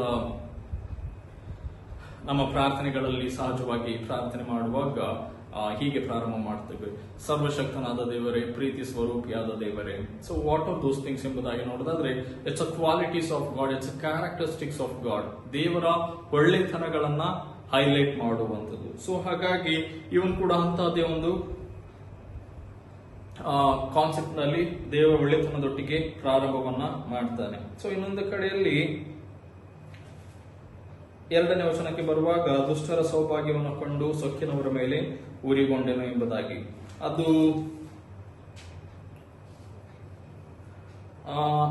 ಸತ್ಯವಾದ್ರೆ ಅಂತ ಹೇಳಿದ್ರೆ ಮೇಲಿನ ವಚನ ದೇವರು ಎಲ್ಲರಿಗೆ ಸತ್ಯವಾದ್ರೆ ಆ ಎರಡನೇ ವಚನ ದುಷ್ಟರ ಸೌಭಾಗ್ಯವನ್ನ ಕಂಡು ಅವನಿಗೆ ತಪ್ಪಿ ಹೋಗುವಂತಹ ಅಥವಾ ಬೀಳುವಂತಹ ಸಾಧ್ಯತೆಗಳಿದ್ವು. ಅದಕ್ಕೆ ಅವನು ಹೇಳ್ತಾನೆ, ಸೊಕ್ಕಿನವರ ಮೇಲೆ ಉರಿಗೊಂಡೆನು, ನನ್ನ ಕಾಲು ಜಾರಿದವುಗಳೇ, ಹೆಜ್ಜೆಗಳು ತಪ್ಪಿದವುಗಳೇ ಎಂಬುದಾಗಿ. ಈಗ ಹೇಳ್ಬೇಕಿದ್ರೆ ಅವನಿಗೆ ದುಷ್ಟರ ಜೀವಿತವನ್ನ ಕಂಡು ಕೆಲವೊಂದ್ಸಲ ಎಲ್ಲಿಯೂ ಕೆಟ್ಟದಾಗಿ ನಾನು ಕೂಡ ಬದುಕಬೇಕೆಂಬುದಾಗಿ ಆ ಪ್ರಯತ್ನವನ್ನ ಪಟ್ಟಿರಬಹುದು. ಅದಕ್ಕೆ ಅವನು ಹೇಳ್ತಾನೆ, ನನ್ನ ಕಾಲು ಜಾರಿದವುಗಳೇ, ನನ್ನ ಹೆಜ್ಜೆಗಳು ತಪ್ಪಿದವುಗಳೇ ಎಂಬುದಾಗಿ ಅಂತ ಹೇಳಿದ್ರೆ ದೇವರು ದುಷ್ಟರಿಗೂ ಒಳ್ಳೆಯವರಿಗೂ ದುಷ್ಟರಿಗೂ ಸೊಕ್ಕಿದವರಿಗೂ ಕೂಡ ಒಳ್ಳೆಯವನಾಗಿದ್ದಾನಲ್ಲ ಎಂಬುದಾಗಿ ಹೇಳುವಂಥದ್ದು ಅವನಿಗೆ ನಂಬಿಕೆ ಬಿದ್ದು ಹೋಗ್ಲಿಕ್ಕೆ ಕಾರಣವಾಗ್ತದೆ. ಸಹಜವಾಗಿ ನಮಗೆ ಕೂಡ ಅದು ಸಹ ಟೆಂಪ್ಟೇಷನ್. ಏನಂತ ಹೇಳಿದ್ರೆ ದೇವರು ಯಾರಿಗೆ ಒಳ್ಳೆಯವನು ಹೇಳಿದ್ರೆ ಒಳ್ಳೆಯವನು ಮಾಡುವವರಿಗೆ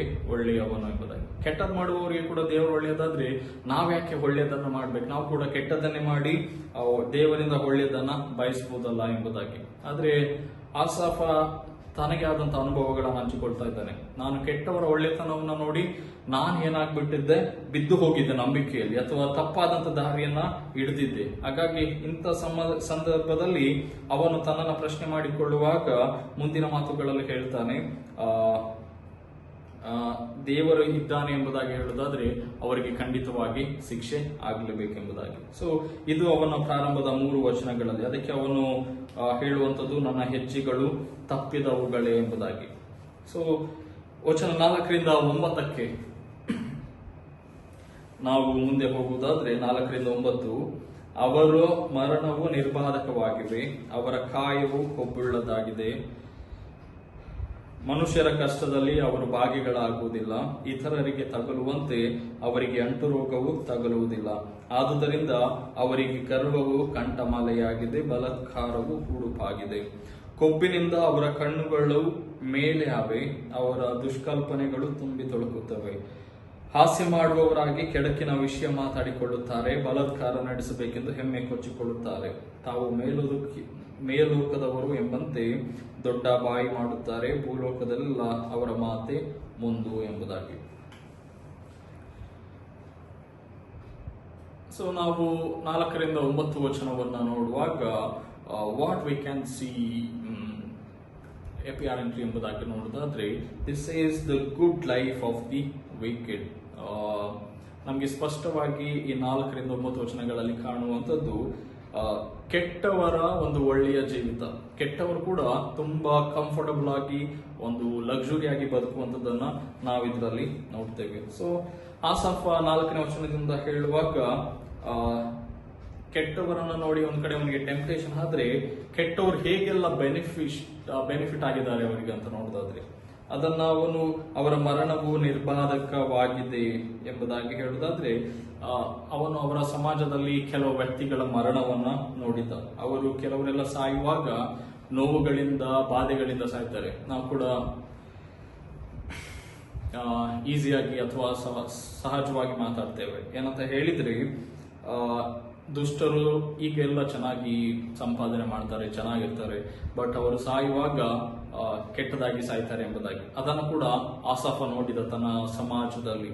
ಕೆಲವರು ಸಾಯುವಾಗ ನೋವು ಬಾಧೆಗಳಿಂದ ಸಾಯ್ತಾರೆ, ಆದ್ರೆ but it was not the true with every once life. ಅದು ಎಲ್ಲರ ಜೀವಿತದಲ್ಲಿ ನಿಜ ಆಗಿರಲಿಲ್ಲ. ಇನ್ನು ಕೆಲವರು ದುಷ್ಟತ್ವ ಮಾಡಿ ಹೇಗೆ ಸಾಯ್ತಾ ಇದ್ರು ಅಂತ ಹೇಳಿದ್ರೆ, they are having a peaceful and very comfortable end. ಕೊನೆಯ ಜೀವಿತಗಳು ಒಳ್ಳೆ ರೀತಿಯಲ್ಲಿ ಸಮಾಧಾನವಾಗಿ ನ್ಯಾಚುರಲ್ ಡೆತ್ ಇಂದ ಈ ಲೋಕವನ್ನ ತ್ಯಜಿಸಿ ಹೋಗ್ತಾ ಇದ್ರು. ಸೊ ಇಂತಹ ಮಧ್ಯದಲ್ಲಿ ನೀತಿವಂತರಿಗೂ ದುಷ್ಟರಿಗೂ ಏನ್ ವ್ಯತ್ಯಾಸ? ಸೊ ಹಾಗಿದ್ರೆ ನೀತಿವಂತರು ಅಷ್ಟೆಲ್ಲ ಮಾಡಿ ಅವರು ಕೂಡ ಕಷ್ಟ ಪಡ್ತಾರೆ, ಸಾಯ್ತಾರೆ. ದುಷ್ಟರು ದುಷ್ಟತನ ಮಾಡಿ ಅವರಿಗಿಂತ ಕಂಫರ್ಟಬಲ್ ಆಗಿರ್ತಾರೆ. What is the differences living righteous life ಎಂಬುದಾಗಿ ಆಸಾಫನಿಗೆ ಪ್ರಶ್ನೆಗಳು ಹುಟ್ಟಿಕೊಳ್ತದೆ ಅವರನ್ನ ನೋಡಿ. ಸೊ ಮುಂದಿನ ಮಾತುಗಳಲ್ಲಿ ಹೇಳುವಂತದ್ದು,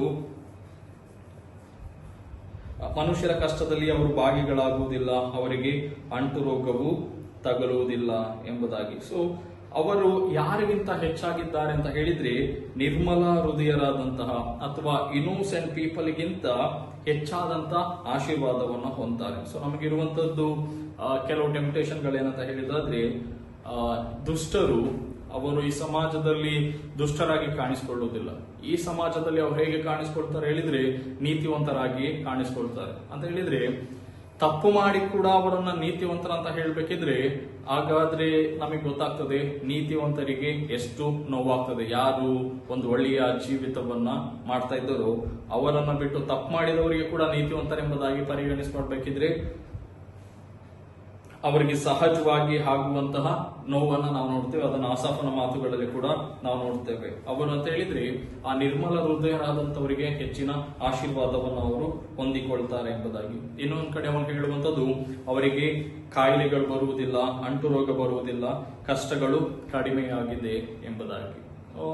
ಅಂತ ಹೇಳಿದ್ರೆ ಹೆಚ್ಚು ಹಣ ಮಾಡಿದಂತವರು, ದುಷ್ಟತ್ವ ಅನ್ಯಾಯದ ಮಾರ್ಗದಲ್ಲಿ ಸಂತೋಷ ಪಡುವಂತವರಿಗೆ ಎಲ್ಲ ಇರುವಾಗ ನಾವು ಅವರ ಜೀವಿತವನ್ನು ನೋಡಿ ಕೆಲವೊಂದ್ಸಲ ನಾವು ಕೂಡ ಹಾಗೆ ಭಾವಿಸ್ತೇವೆ, ನಾವು ಸಹ ಹಾಗೆ ಬದುಕಬಹುದಾಯ್ತಿತ್ತಲ್ಲ, ಯಾಕೆ ದೇವರನ್ನ ನಂಬಿ ಹೀಗೆ ಬದುಕ್ತಾ ಇದ್ದೇವೆ ಎಂಬುದಾಗಿ. ಸೊ ಅದನ್ನು ಅವನು ಅವನ ಮಾತುಗಳಲ್ಲಿ ಹೇಳ್ತಾನೆ 6ನೇ ವಚನದಲ್ಲಿ, ಗರ್ವವು ಕಂಠಮಾಲೆಯಾಗಿದೆ, ಅವರ pride of weakness became their necklace. ಅವರ ಒಂದು ದುಷ್ಟತ್ವದ ಆ ಹೆಮ್ಮೆ, ಗೌರವ ಏನಾಗಿದೆ ಅದನ್ನ ಕಂಠಮಾಲೆಯಾಗಿ ಹಾಕಿಕೊಂಡು ಅದರಿಂದ ಸೊಕ್ಕಿದಂತಹ ಜೀವಿತವನ್ನ ಮಾಡ್ತಾ ಇದ್ದಾರೆ. ಸೊ ಅವರ ಜೀವಿತದ ಒಂದು ಹೈಲೈಟ್ಸ್ ಏನೆಂಬುದಾಗಿ ನೋಡೋದಾದ್ರೆ ಅದರಿಂದ ಅವರು ಹೆಚ್ಚು ಹಿಂಸೆಯನ್ನ ಮಾಡ್ತಾ ಇದ್ದಾರೆ, ಅಪಹಾಸ್ಯಗಳನ್ನ ಮಾಡ್ತಾ ಇದ್ದಾರೆ, ದೂಷಣೆ ಕಾರ್ಯಗಳಲ್ಲಿ ತಮ್ಮನ್ನ ತೊಡಗಿಸಿಕೊಂಡಿದ್ದಾರೆ. ಹೀಗಾಗಿ ಅದೆಲ್ಲವನ್ನು ನೋಡುವಾಗ ಆಸಾಫನಿಗೆ ದುಃಖ ಆಗ್ತದೆ. This also one of the traditions of writing poetic descriptions in the formation of Hebrew literature ಎಂಬುದಾಗಿ ನೋಡಬಹುದು. ಇಬ್ರಿಯರ ಲಿಟರೇಚರ್ ನಲ್ಲಿ, ಸಾಹಿತ್ಯದಲ್ಲಿ ಹೇಗೆ ಕೀರ್ತನೆಗಳನ್ನು ಬರೀತಾರೆ ಅನ್ನುವಂಥದ್ದು ಇವನ ಕೀರ್ತನೆಗಳಲ್ಲಿ ಕೂಡ ಸ್ಪಷ್ಟವಾಗಿ ನಮಗೆ ಕಂಡು ಬರ್ತದೆ. ಸೊ ಹಾಗಾಗಿ ದುಷ್ಟರು ಕೊಬ್ಬಿನಿಂದ ತುಂಬಿ ಹೋಗಿ ಸೊಕ್ಕಿದಂತಹ ಜೀವಿತವನ್ನು ಮಾಡುವಾಗ ನೀತಿವಂತರಿಗೆ ಸಹಜವಾಗಿ ಆಗುವಂತಹ ಒಂದು ನೋವಿನ ಭಾವನೆಗಳನ್ನ ಇವನೇನ್ ಮಾಡ್ತಾ ಇದ್ದಾನೆ, ಆಸಾಫ ಹೈಲೈಟ್ ಮಾಡ್ತಾ ಇದ್ದಾನೆ. ಸೊ ನಾವು ಮುಂದಿನ ವಚನಗಳಿಗೆ ಹೋಗುವುದಾದ್ರೆ ವಚನ 10ರಿಂದ 17, ಆದುದರಿಂದ ಜನರು ಅವರ ಪಕ್ಷವನ್ನ ಹಿಡಿಯುತ್ತಾರೆ, ಅವರಿಗೆ ಪಾನವು ಯಥೇಚ್ಛವಾಗಿ ದೊರಕುವುದು, ದೇವರು ವಿಚಾರಿಸುವುದಲ್ಲಿ ಪರಾತ್ಪರನ್ನು ಚಿಂತಿಸುವುದುಂಟೋ ಅಂದುಕೊಳ್ಳುತ್ತಾರೆ. ನೋಡಿರಿ, ದುಷ್ಟರು ಇಂಥವರೇ, ಅವರು ಸದಾ ಸುಖದಿಂದಿದ್ದು ಸ್ಥಿತಿವಂತರಾಗಿ ಹೋಗುತ್ತಾರೆ. ನನ್ನ ಮನಸ್ಸನ್ನು ನಿರ್ಮಲ ಮಾಡಿಕೊಂಡದ್ದು, ಶುದ್ಧತ್ವದಲ್ಲಿ ತೊಳಕೊಂಡದ್ದು ವ್ಯರ್ಥವೇ ಸರಿ. ನಾನು ಯಾವಾಗಲೂ ವ್ಯಾಧಿ ಪೀಡಿತನಾಗಿದ್ದು ಪ್ರತಿದಿನವೂ ದಂಡಿಸಲ್ಪಡುತ್ತಾ ಇದ್ದೇನಲ್ಲ. ನಾನು ಈ ಪ್ರಕಾರ ಬಾಯಿ ಬಿಡುವುದಕ್ಕೆ ಮನಸ್ಸು ಮಾಡಿಕೊಂಡಿದ್ದರೆ ನಿನ್ನ ಭಕ್ತ ಕುಲಕ್ಕೆ ದ್ರೋಹಿಯಾಗುತ್ತಿದ್ದೇನು. ನಾನು ಇದನ್ನು ಗ್ರಹಿಸಿಕೊಳ್ಳಬೇಕೆಂದು ಎಷ್ಟು ಚಿಂತಿಸಿದರೂ ಅದು ಒಂದು ಕಷ್ಟಕರವಾದ ಮರ್ಮವೆಂದು ತೋಚಿತು.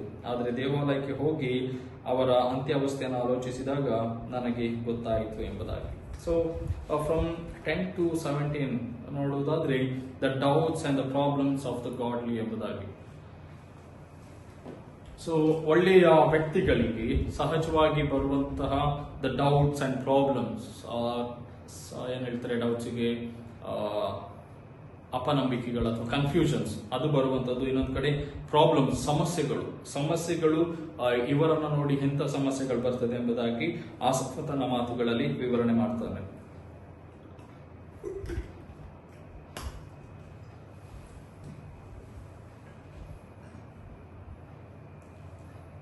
ಸೊ 10ನೇ ವಚನದಿಂದ ಅವನು ಹೇಳುವಂಥದ್ದು, ಆದುದರಿಂದ ಜನರು ಅವರ ಪಕ್ಷವನ್ನ ಹಿಡಿಯುತ್ತಾರೆ ಎಂಬುದಾಗಿ. ಸೊ ನಾವು ಹಿಂದಿನ ಭಾಗದಲ್ಲಿ ದುಷ್ಟರು ಹೇಗೆಲ್ಲ ಹೈಲೈಟ್ ಆಗ್ತಾ ಇದ್ದಾರೆ ತಮ್ಮ ಜೀವಿತದಲ್ಲಿ ಅಂತ ನೋಡಿದ್ದೆವು. ಹಾಗೆ ಇವರು ಕೂಡ ಕೆಲವಲ್ಲಿ ಕಾಮನ್ ಪೀಪಲ್ ಅಂತ ಇರ್ತಾರೆ, ನಾರ್ಮಲ್ ಜನರು.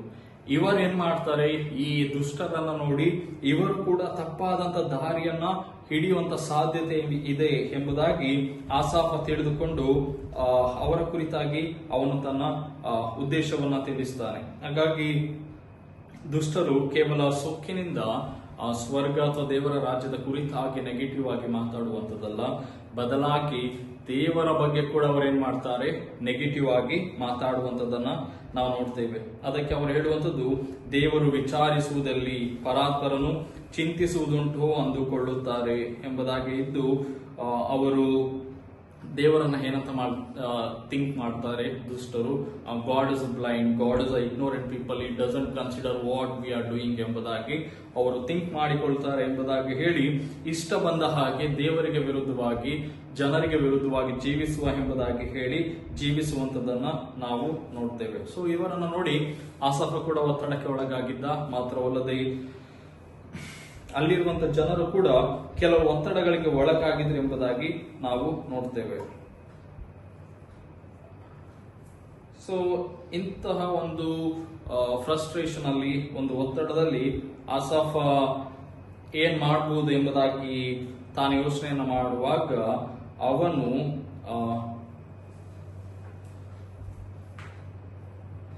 ತಾನು ಇಲ್ಲಿಯ ತನಕ ಒಂದು ಕಡೆ ಏನ್ ಮಾಡಬಹುದು ಎಂಬುದಾಗಿ ಯೋಚನೆ ಮಾಡುವುದಕ್ಕಿಂತ ಮೊದಲು 13ನೇ ವಚನದಲ್ಲಿ ನಾವು ನೋಡ್ತೇವೆ, ನನ್ನ ಮನಸ್ಸನ್ನ ನಿರ್ಮೂಲ ಮಾಡಿಕೊಂಡದ್ದು, ಶುದ್ಧತ್ವದಲ್ಲಿ ಕೈ ತೊಳಕೊಂಡದ್ದು ವ್ಯರ್ಥವೇ ಸರಿ ಎಂಬುದಾಗಿ. ಸೊ ಅವನು ಹೇಗೆ ನಾನು ಒಳ್ಳೆತನದ ಅಥವಾ ಒಳ್ಳೆಯ ಜೀವಿತವನ್ನು ಮಾಡಬೇಕೆಂಬುದಾಗಿ ನನ್ನ ಮನಸ್ಸನ್ನ ನಿರ್ಮೂಲ ಮಾಡಿಕೊಂಡದ್ದು, ಶುದ್ಧತ್ವದಲ್ಲಿ ಕೈ ತೊಳಕೊಂಡದ್ದು ವ್ಯರ್ಥ ಅಂತ ಅನ್ನಿಸ್ತದೆ. ನಾನು ಯಾಕೆ ಒಂದು ಹೋಲಿ ಲೈಫ್ ಅನ್ನ ಲೀಡ್ ಮಾಡ್ಬೇಕೆಂಬುದಾಗಿ ಚೂಸ್ ಮಾಡ್ಕೊಂಡು ಇದೆಲ್ಲ ವ್ಯರ್ಥ ಎಂಬುದಾಗಿ ಯಾವಾಗ ಅನ್ನಿಸ್ತದೆ ಅಂತ ಹೇಳಿದ್ರೆ, ಆಸಾಫನಿಗೆ ಈ ಹೇಗೆ ದುಷ್ಟರು ಬೆಳೀತಾ ಇದ್ದರೋ ಅದನ್ನು ನೋಡುವಾಗ ಅವನಿಗೆ ದುಃಖವಾಗ್ತದೆ. ಸೊ ಇನ್ನೊಂದು ಕಡೆ ಅವನಿಗಿರುವಂತಹ ಒಂದು ಪ್ರಾಬ್ಲಮ್ ಏನಂತ ಹೇಳಿದಾದ್ರೆ,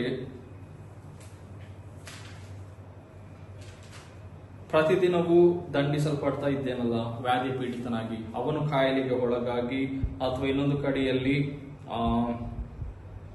ಅವನು ಪ್ರತಿದಿನವೂ ದಂಡಿಸಲ್ಪಡ್ತಾ ಇದ್ದಾನೆ. So he has been chastening by the God. ದೇವರಿಂದ ಅವನಿಗೆ ಏನಾಗ್ತಾ ಇದೆ, ಪೆಟ್ಟು ಬೀಳ್ತಾ ಇದೆ ಅನ್ನುವಂತ ಭಾವನೆಗಳೇನಾಗ್ತದೆ ಆಸಾಫನಿಗೆ ಬರ್ತದೆ. ಸೊ ಅದು ಅವನಿಗೆ ಡಿಸಪಾಯಿಂಟ್ ಮಾಡ್ತದೆ. ಒಂದು ಕಡೆ ದುಷ್ಟರ ಹೇಳಿಕೆ ಆದ್ರೆ ನೀತಿವಂತರಿಗೆ ಕಷ್ಟಗಳಾಗ್ತಾ ಇದೆ. ಆಸಾಫನಿಗೆ ಕಾಯಿಲೆಗಳು ಬಂದಿರಬಹುದು, ಆಸಾಫನಿಗೆ ಶಿಕ್ಷೆಗಳು ಬಂದಿರಬಹುದು. ಆ ಶಿಕ್ಷೆಗಳು ಅಥವಾ ತಾನಿರುವಂತಹ ಪರಿಸ್ಥಿತಿಗೆ ಏನ್ ಕಾರಣ ಅಂತ ಹೇಳುದಾದ್ರೆ, ಅದು ದೇವರೇ ಒಂದು ವೇಳೆ ಶಿಕ್ಷೆ ಕೊಟ್ಟಿರಬಹುದಾ ಎನ್ನುವಂತ ಅನುಭವ ಕೂಡ ಆಸಾಫನಿಗೆ ಆಗ್ತದೆ. ಸೊ ಹಾಗಾಗಿ ಅವನಿಗೆ ತಾನು ಏನ್ ಮಾಡ್ಬೇಕು, ಈ ದುಷ್ಟರ ಹೇಳಿಕೆಯನ್ನು ನೋಡಿ ನನ್ನ ನಂಬಿಕೆಯನ್ನ ಚೇಂಜ್ ಮಾಡ್ಕೊಳ್ಬೇಕಾ ಅಥವಾ ನಾನು ಕೂಡ ಅವರ ದಾರಿಯನ್ನ ಹಿಡಿಬೇಕಾ ಎನ್ನುವಂತಹ ಒಂದು ಒತ್ತಡಕ್ಕೆ ಆಸಾಫ ಒಳಗಾಗುವಂತದನ್ನ ನಾವು ನೋಡ್ತೇವೆ. ಅಂತ ಹೇಳಿದ್ರೆ ಒಂದು ಕಡೆ ಕಂಪೇರಿಂಗ್ ಲೈಫ್, ಒಂದು ಕಂಪೇರ್ ಮಾಡ್ತಾನೆ ಅವರೊಟ್ಟಿಗೆ ನಾನು ಹೇಗೆ ಇದ್ದೇನೆ ಎಂಬುದಾಗಿ. ಆವಾಗ ಇಂತಹ ಯೋಚನೆ ಮಾಡುವಾಗ ಅವನ ಎಲ್ಲ ಆಲೋಚನೆಗಳು ಅಥವಾ ಅವನ ಥಿಂಕಿಂಗ್ ನಾವು ತಪ್ಪು ಅಂತ ಹೇಳಿಕ್ಕೆ ಆಗುದಿಲ್ಲ. That's all true.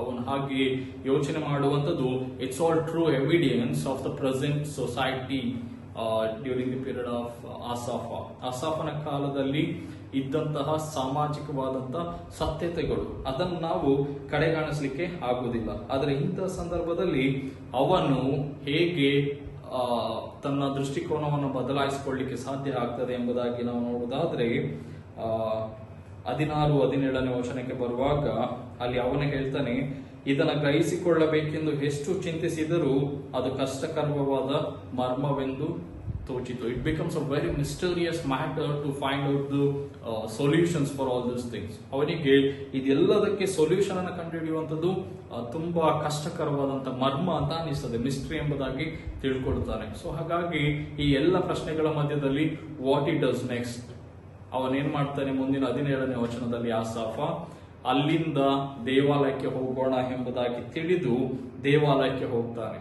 ಅವನೇನ್ ಮಾಡ್ತಾನೆ, ಅಲ್ಲಿಂದ ದೇವರ ಆಲಯಕ್ಕೆ. ದೇವರ ಆಲಯ ಅಂತ ಹೇಳುವಾಗ where people come together, worship and experience God's presence in their midst, where they can speak and listen to the voice of God. ಎಲ್ಲಿ ದೇವರ ಸ್ವರವನ್ನು ಅವರು ಕೇಳಬಹುದು.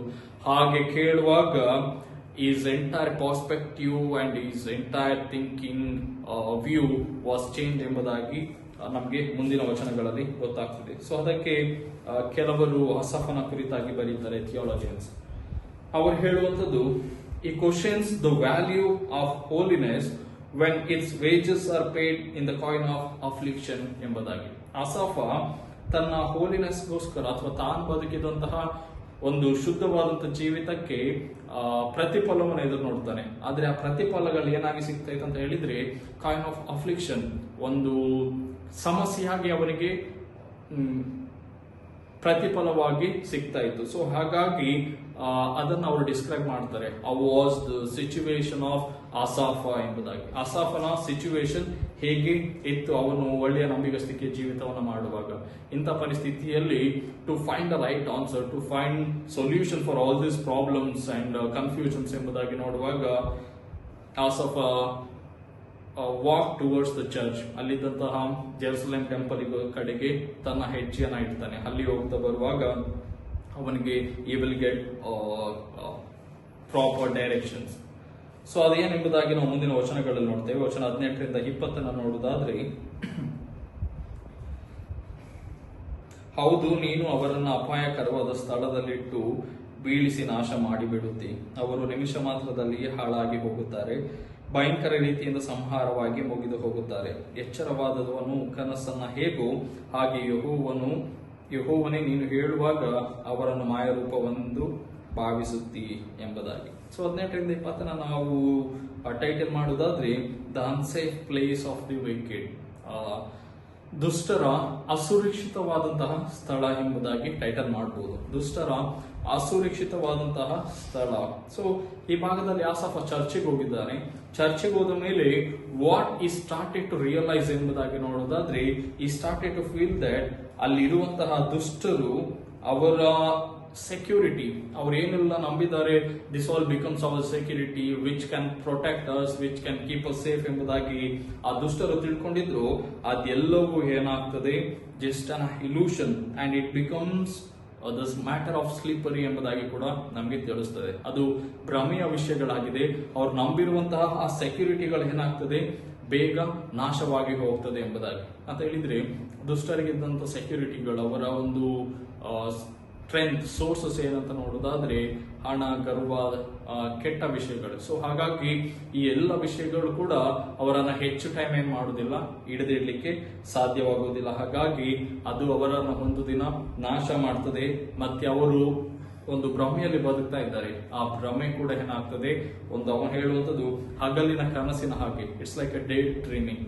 ಯಾವಾಗ ಅದು ನಾಶವಾಗ್ತದೆ ಎಂಬುದಾಗಿ ಗೊತ್ತಿಲ್ಲ ಎಂಬುದಾಗಿ. ಸೊ ಇನ್ನೊಂದ್ ಕಡೆ ಆಸಾಫ ಕೀರ್ತನೆಯನ್ನು ಪ್ರಾರಂಭ ಮಾಡುವಾಗ ಹೇಳಿದ್ದು 73ನೇ ಅಧ್ಯಾಯ 2ನೇ ವಚನದಲ್ಲಿ, ನನ್ನ ಕಾಲುಗಳು ಜಾರಿದವುಗಳೇ ಎಂಬುದಾಗಿ. ಆದ್ರೆ ಇಲ್ಲಿ ಹೇಳ್ತಾ ಇದ್ದಾನೆ, ಅವರು ಬೀಳಿಸಿ ನಾಶ ಮಾಡುತ್ತಿ.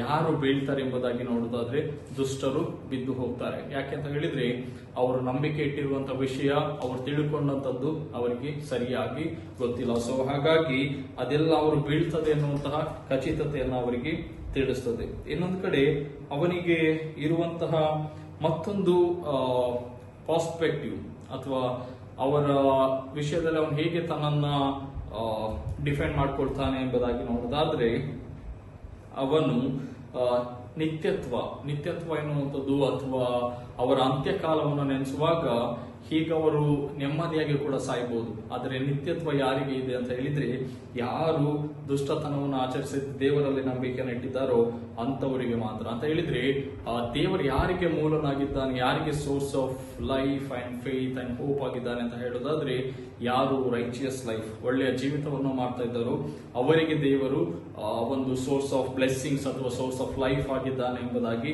ಅವನು ತಿಳ್ಕೊಳ್ತಾನೆ. ಅದಕ್ಕೆ ಅವರನ್ನ ಹೇಳುವಂಥದ್ದು, ನೀನು ಹೇಳುವಾಗ ಅವರನ್ನ ಮಾಯ ರೂಪವೆಂದು ಭಾವಿಸುತ್ತಿ ಎಂಬುದಾಗಿ. ಸೊ ಅವರು ನಿತ್ಯತ್ವದ ದೃಷ್ಟಿಕೋನದಲ್ಲಿ ಏನಾಗಿದ್ದಾರೆ, ನಿತ್ಯತ್ವ ಅಥವಾ ಎಟರ್ನಲ್ ಲೈಫ್ ಎನ್ನುವಂಥದ್ದು ಅವರಿಗೆ just distracted, desolated and terrors they were in that view. ಆ ಒಂದು ದೃಷ್ಟಿಕೋನದಲ್ಲಿ ಅವರನ್ನು ನೋಡುವುದಾದ್ರೆ ಅವರಿಗೆ ದೇವರ ರಾಜ್ಯದಲ್ಲಿ ಅಥವಾ ದೇವರ ಸಮಕ್ಷಮದಲ್ಲಿ ಯಾವುದೇ ರೀತಿಯ ಪಾಲುಗಾರಿಕೆ ಇಲ್ಲ ಎಂಬುದಾಗಿ ತಿಳಿತದೆ. ಸೊ ಹಾಗಾಗಿ ಅವನು ಅವರೊಟ್ಟಿಗೆ ಯಾವುದೇ ರೀತಿಯ ವ್ಯವಹಾರಗಳಾಗಲಿ ಅಥವಾ ಅವರೊಟ್ಟಿಗೆ ಯಾವುದೇ ವಿಷಯಗಳೊಟ್ಟಿಗೆ ಹೊಕ್ಕು ಬಳಕೆ ಒಂದು ರೀತಿಯಲ್ಲಿ ಕೈ ಜೋಡಿಸುವುದಿಲ್ಲ ಎಂಬುದಾಗಿ ತಿಳಿದುಕೊಳ್ತಾನೆ. ಸೊ ಹಾಗಾಗಿ ಅವನು ತನ್ನನ್ನು ತಾನು ಯಾವುದರಲ್ಲಿ ನೆಮ್ಮದಿ ಮಾಡಿಕೊಳ್ತಾನೆ ಅಂತ ಹೇಳುವುದಾದ್ರೆ, ಆ ವಿಷಯಗಳಲ್ಲಿ ದೇವರ ವಿಷಯದಲ್ಲಿ ತಾಳ್ಮೆಯಿಂದ ಇದ್ದು ದೇವರಿಗೋಸ್ಕರ ಕಾದುಕೊಂಡಿರುವಂತದ್ದೇ ತುಂಬಾ ಒಳ್ಳೆಯದೆಂಬುದಾಗಿ ದೇವರ ಆಲಯದಲ್ಲಿ ಅವನು ತಿಳ್ಕೊಳ್ತಾನೆ. ಸೊ 21ರಿಂದ 24 ವಚನ ನಾವು ನೋಡುವುದಾದ್ರೆ, ಮುಂದಿನ 3 ವಚನ,